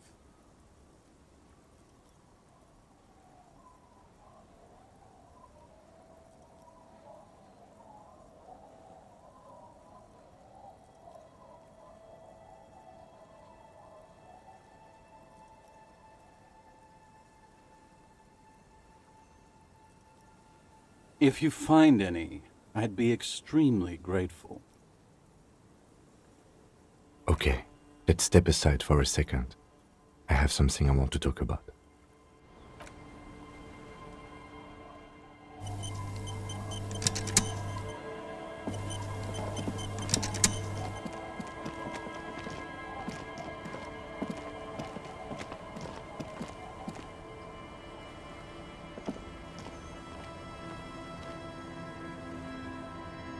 I've been meaning to have a little chat with you about your sense of style. It's just, well, you look more like a high-flying businessman than a police officer. That's right. You're an entrepreneur of the peace, here to disrupt legacy law enforcement with buzzwords and privatization schemes.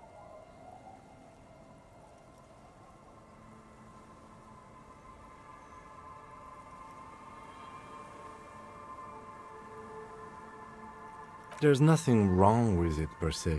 It's just a little much. You know the expression, the clothes make the man?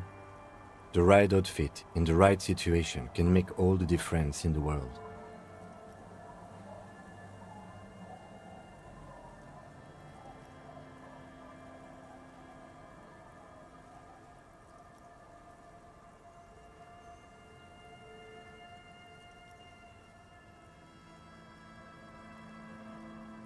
Let's not get ahead of ourselves, Detective. A warm smile. Anyway, we should probably get back to the case. Let's go.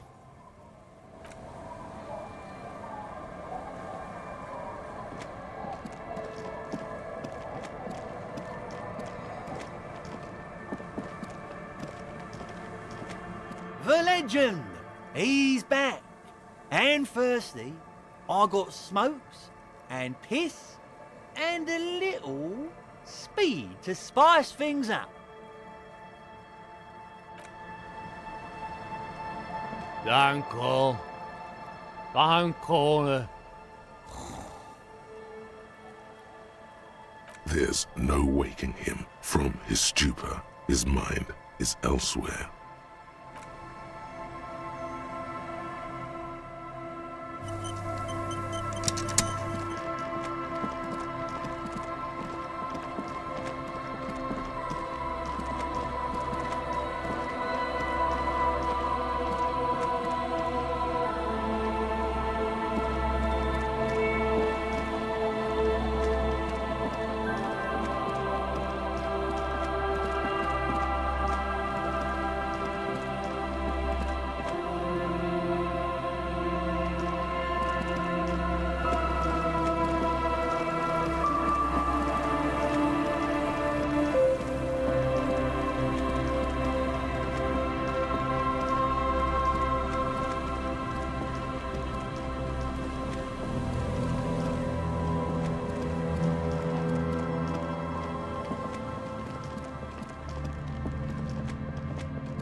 A scattering of bullet holes is spread across the cracked wall, reaching from one corner to the other.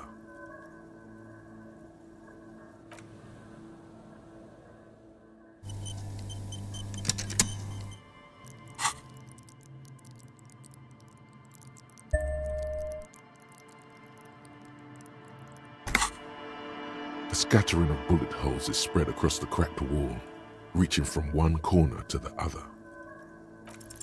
A row of ghostly shades stand facing the wall. There are many of them, a dozen at least, their heads lowered and eyes blindfolded. It's quiet, no sound, no movement.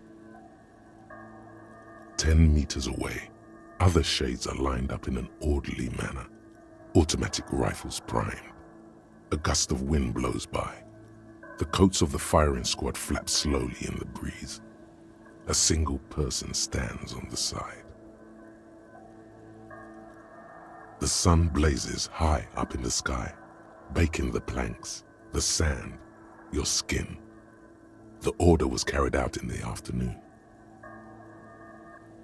A long time has passed since the moment of this fusillading.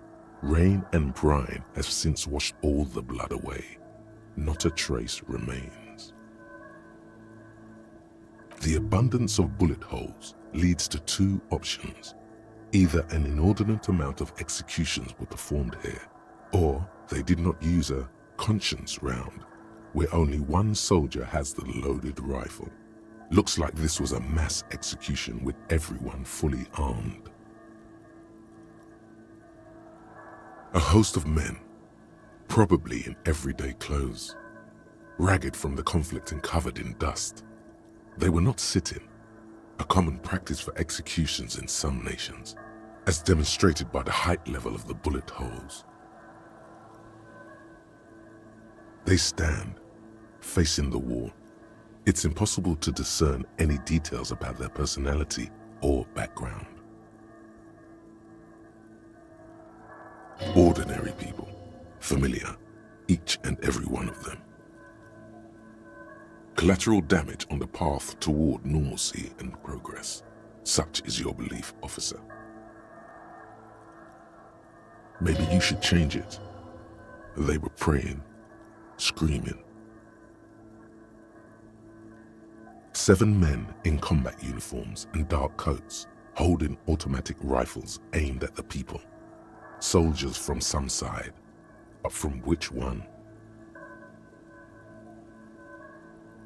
Men of duty, dark duty. In all truth, violence offers no answer. It's only the last available resort when all mediation fails, and here, all did fail. The commandant, the one who gives the order, machine gun fire crackling through the air, the lights of the muzzle flashes dancing on his face.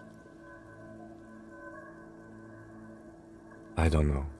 I don't know who died here, lined up beside that horrible wall. It could have been any of the parties involved in the revolution. Perhaps the ones executed here were the loyalist conservatives, killed by the communists at the start of the Civil War. Or it could have been the communists, put to death during the last stretch of the conflict by the coalition forces.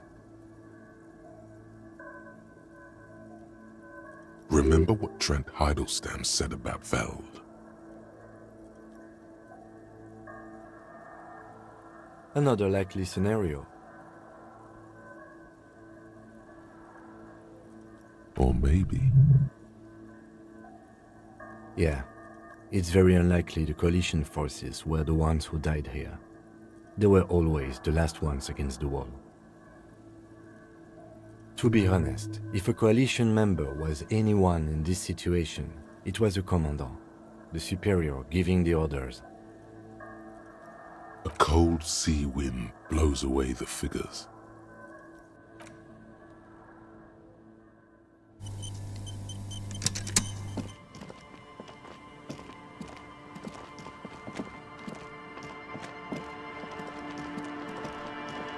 Always my pleasure to be of assistance to the RCM. Godspeed, and if we don't meet again, bonne chance.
This isn't just glass. These are old computation components. Yes, filament memories. From the time when wires were cast in glass, slides with an inlaid nervous system. The how was a closely guarded secret. Something that was locked in safes in human heads across the river where they were manufactured. As to why, your fingers don't know. The why is easy, because they hadn't come up with modern silicon-based systems yet. For vitreous cast filament memories, though, these seem incredibly advanced. So it is. I think it is used to form a single system, slotted in the wall.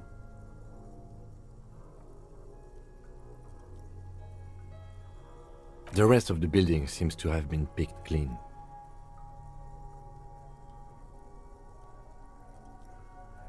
These? No. These are old filament memories. I hope you're not expecting to find a device here. You will be disappointed. All you'll find here is pain.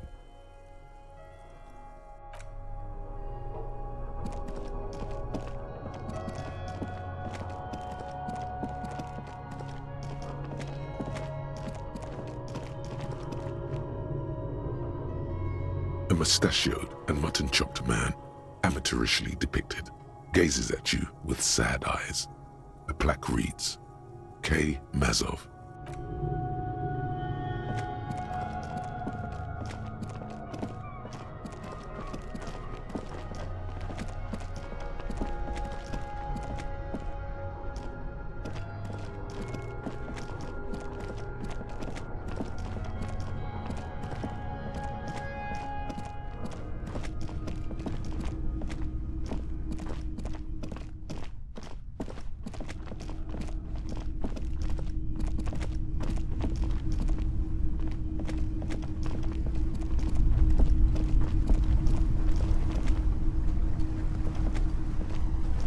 I see the processing guys have been faster than usual.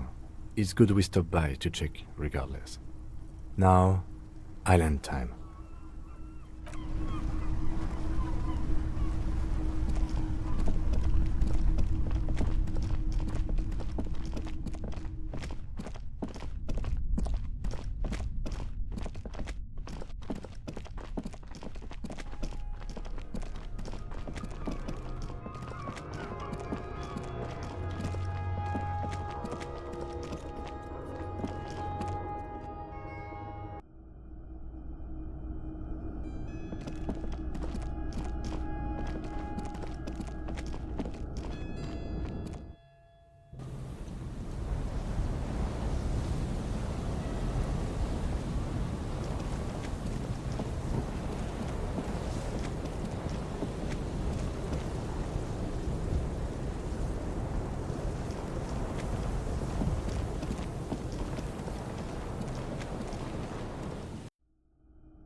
Hey man, it's good to see you.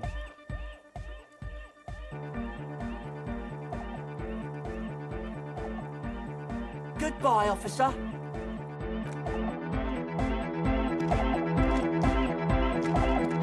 Hardcock. Ouch. I did notice you limping, but I thought maybe it was your thing or something. When I was 16, I used to date this guy who had a limp. but it only showed when he was sober. So I guess it wasn't real or something. I don't know. Anyway, shot in the leg? I'm sorry. Man, that must suck.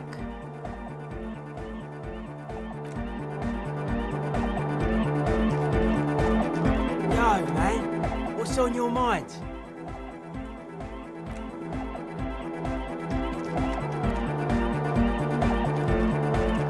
That's a deal! Yeah! Medium car!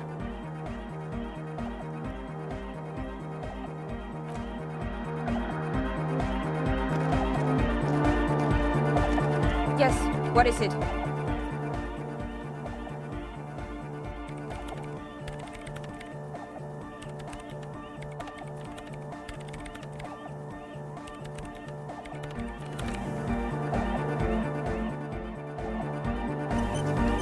Yes, what is it?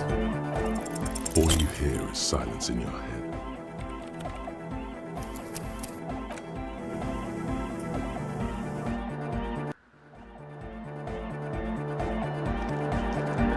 The mother of humanism stands above you, a precious and complex wax painting on a single pane of glass.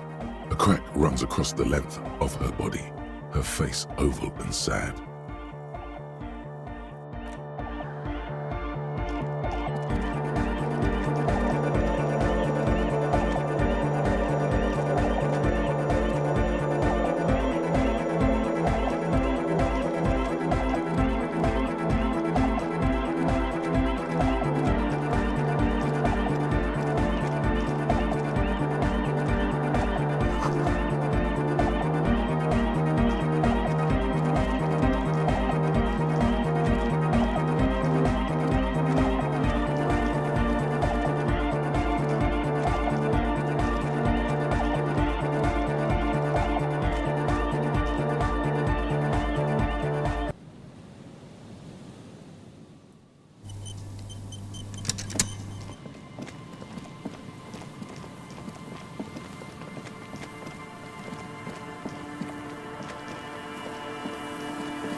An old door, worn by elements, guards the depot.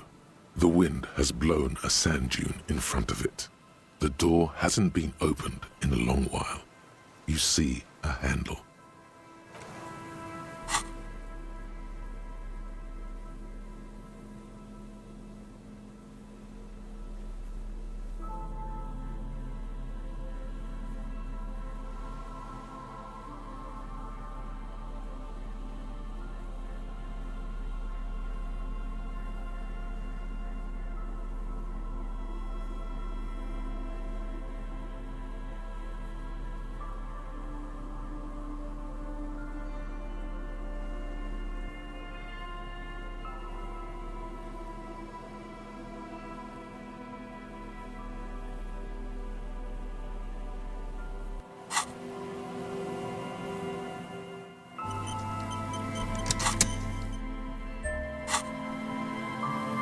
An old door, worn by elements. You rattle the handle a bit.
You pick up the handset.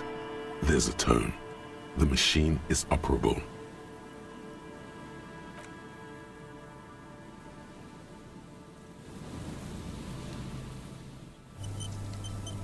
You pick up the handset. There's a tone. The machine is operable. Calling. I'm tired.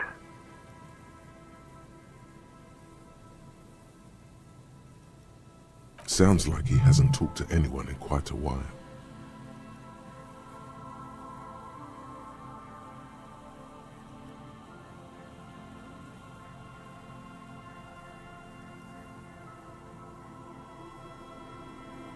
If I could go just 1 month without writing, no, 2 months, I could regenerate my brain.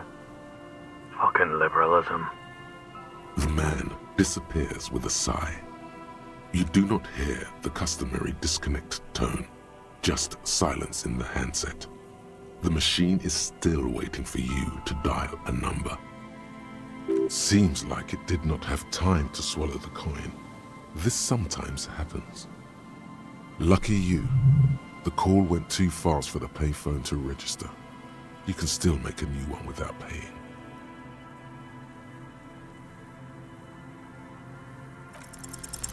You close your eyes and put your index finger on the rotary dial, then pull down on the number, then move one up and repeat the motion twice. Strange. This is not how you started before.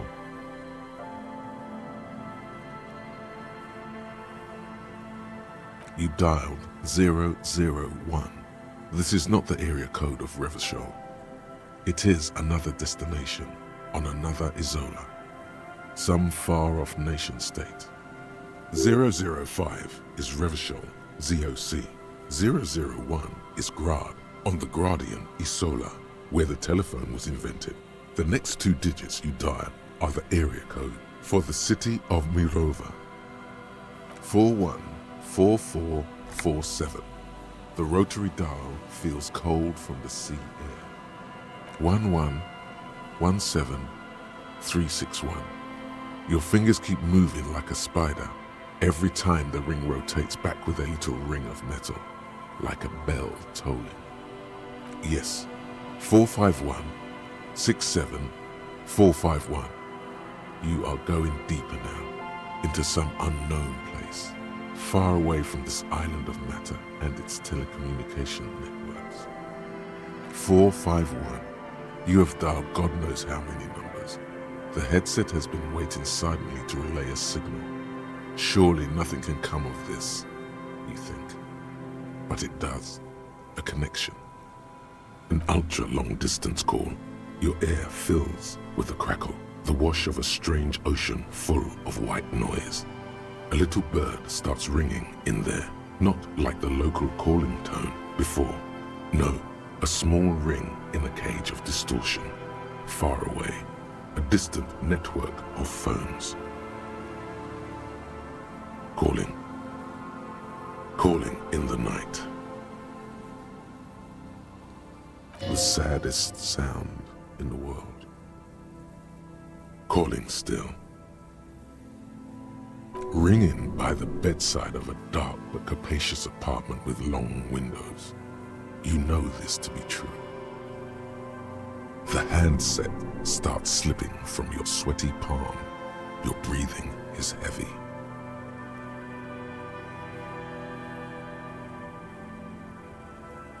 You just do, and you know it is going to hurt. The lieutenant is too far away to hear your yelp. The sea wind blows.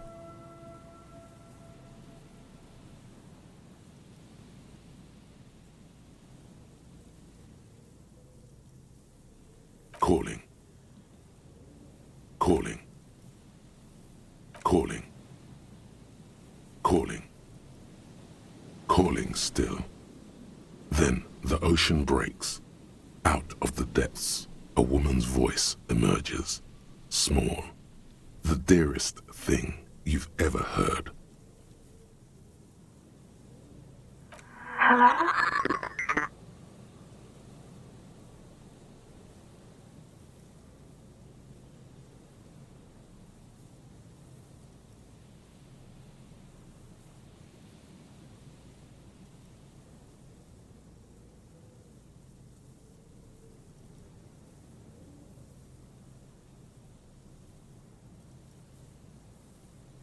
Who is this? Dora, who is this? The connection is bad. Dora. The name feels like a gift.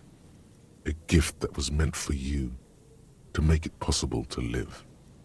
In the distorted distance, you hear someone turning next to her. Bed springs rattle. Don't react. Whatever you do, don't react to that last thing.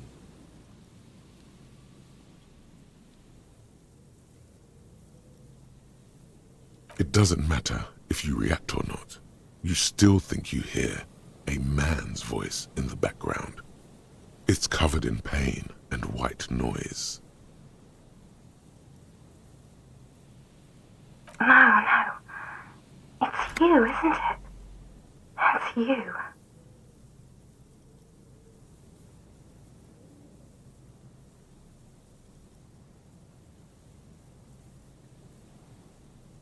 You're not ominous, Harry. You're drunk.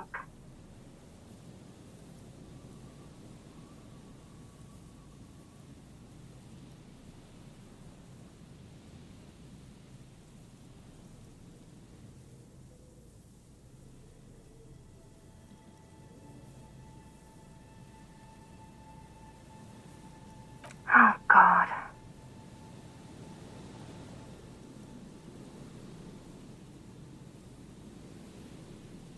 Do you know what time it is? It's so late here. It's 4 o'clock, Harry. I need to wake up in 2 hours.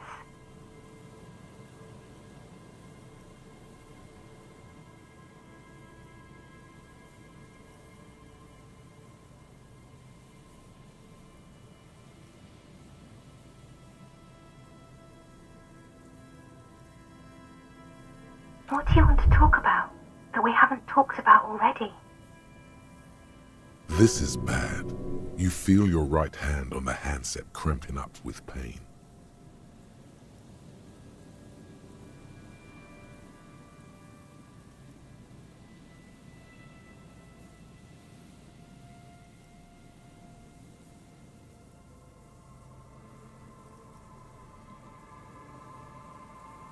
Yes, I'm in my rover.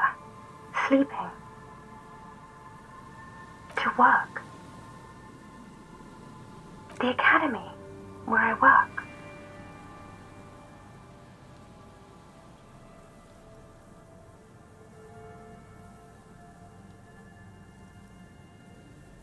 No response, only a sigh.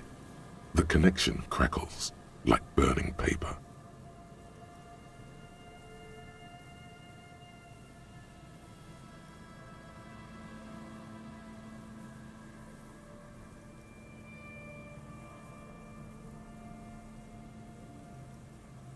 She does not answer anymore.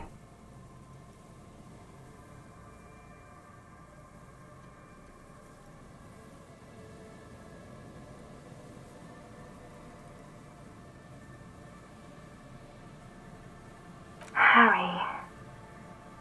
Disconnect tone. The machine ran out of money.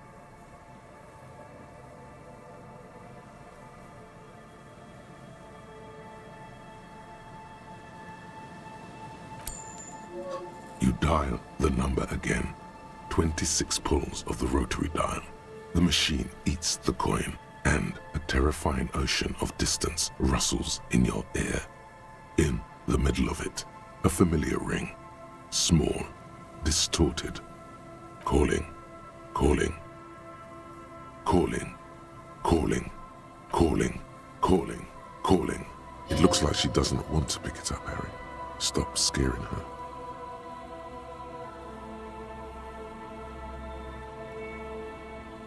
Come on, you know why.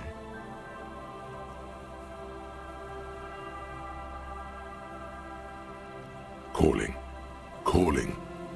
Harry, please.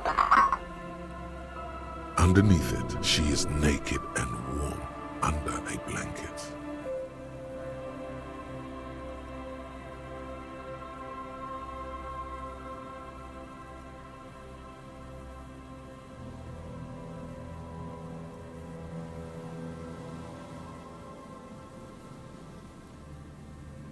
She does not answer. All you hear is hiss. Please do. Just please do. Please. I'm going to hang up now, okay? Phone hanging up. Disconnect tone.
Yes?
Hello, mister. Bye.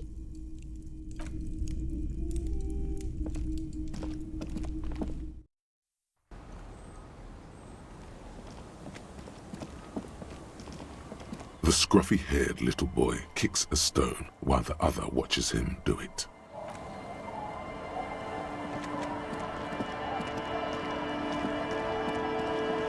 Our tenant, the policeman.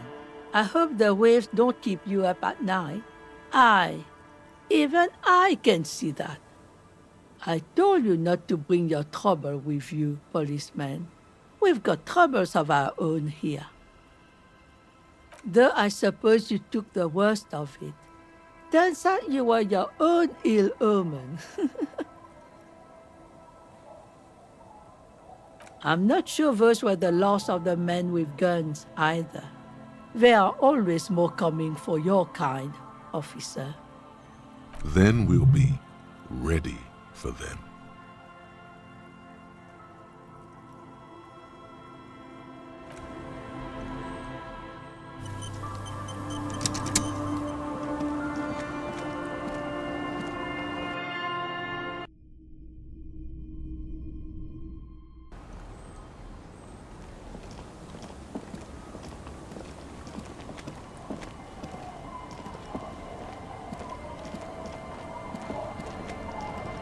Officer, what happened?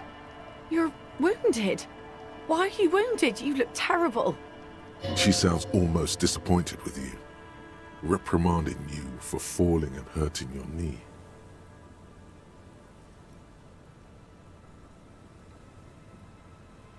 Look at you, you can barely walk.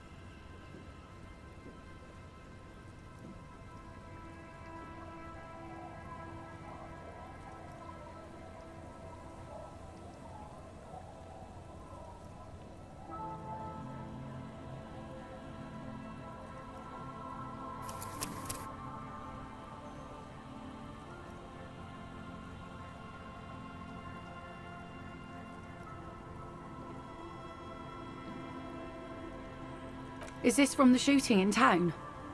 We heard gunshots. Not that we don't hear gunshots all the time, but they were closer than usual. There was an exchange of fire on Rue de Saint-Ghilaine. It's nothing to be worried about, madame.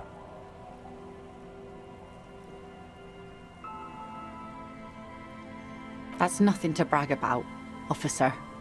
Ah, it's not serious. He'll be okay. Of course. Can I help you with something?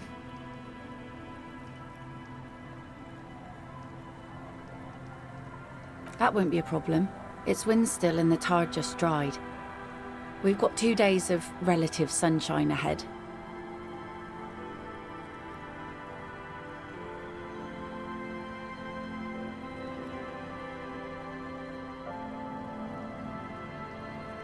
I'm sad to hear that. Take care of that with Ether, will you? Don't get too many RCM men round here. Be sad to lose the first one.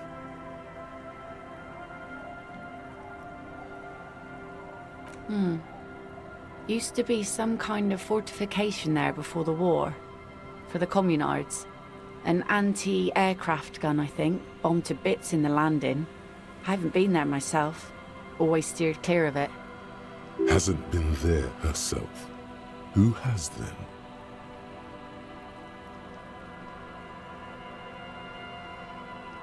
My husband used to drink there. Him and his drinking buddies. Always seemed like a bad place to drink to me. People died there during the landing, you know.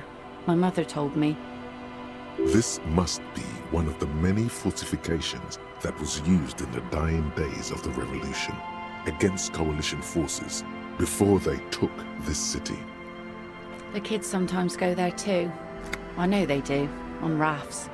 I tell them not to, but they bring back old bullet casings and such.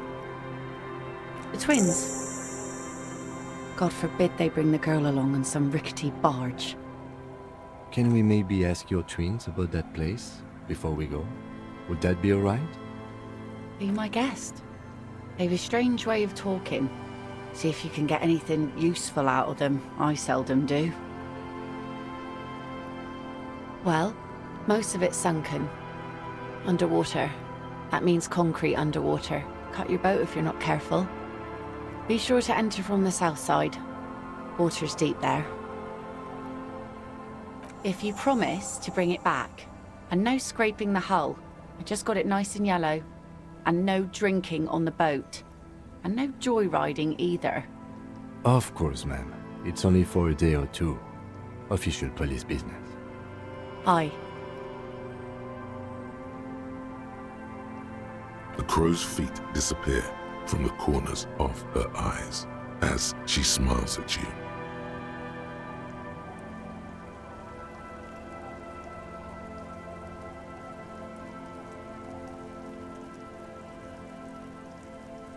Please be conservative with the fuel, will you?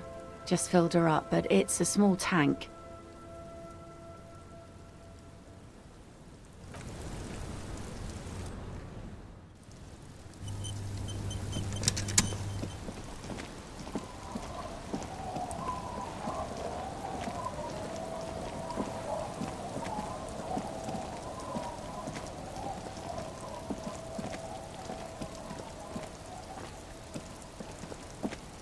The scruffy-haired little boy kicks a stone while the other watches him do it. And that iron.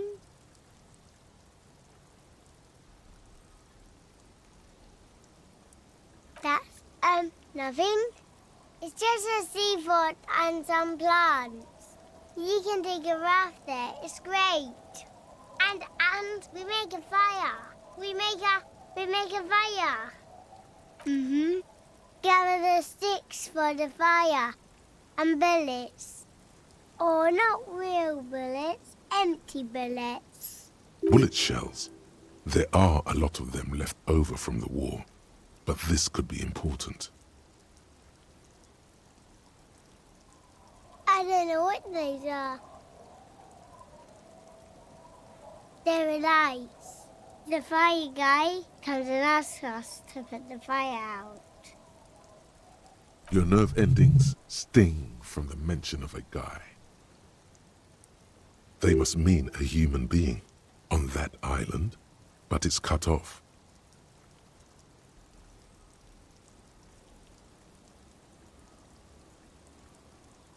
No. Yes.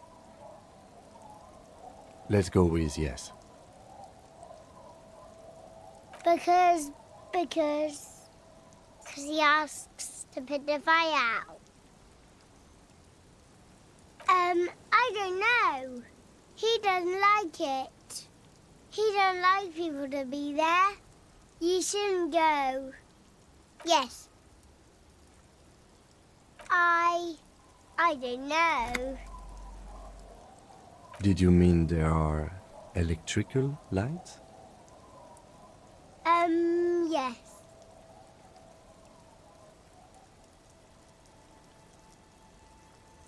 No, he doesn't live there. I don't think. No, he lives there. Been there twice, 2 times. He doesn't live there. He isn't there sometimes. Anything else? What does this guy look like? I don't know. We ran. He just yelled we shouldn't be there. Our father killed himself. Don't say that, he didn't.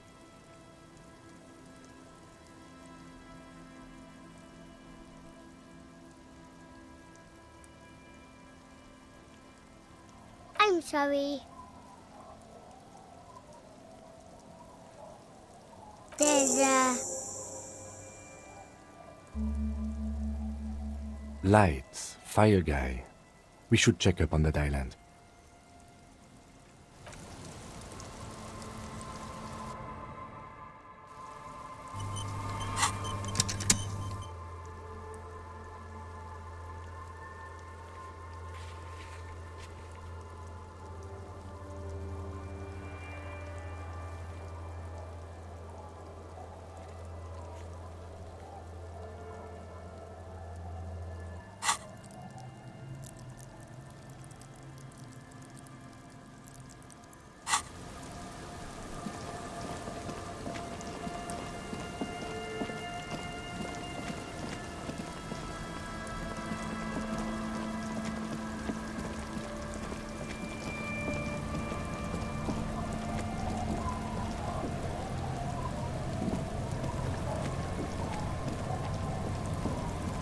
A skiff with a small steering engine in the back floats on the calm mirror of the sea. Its 2 seats are empty.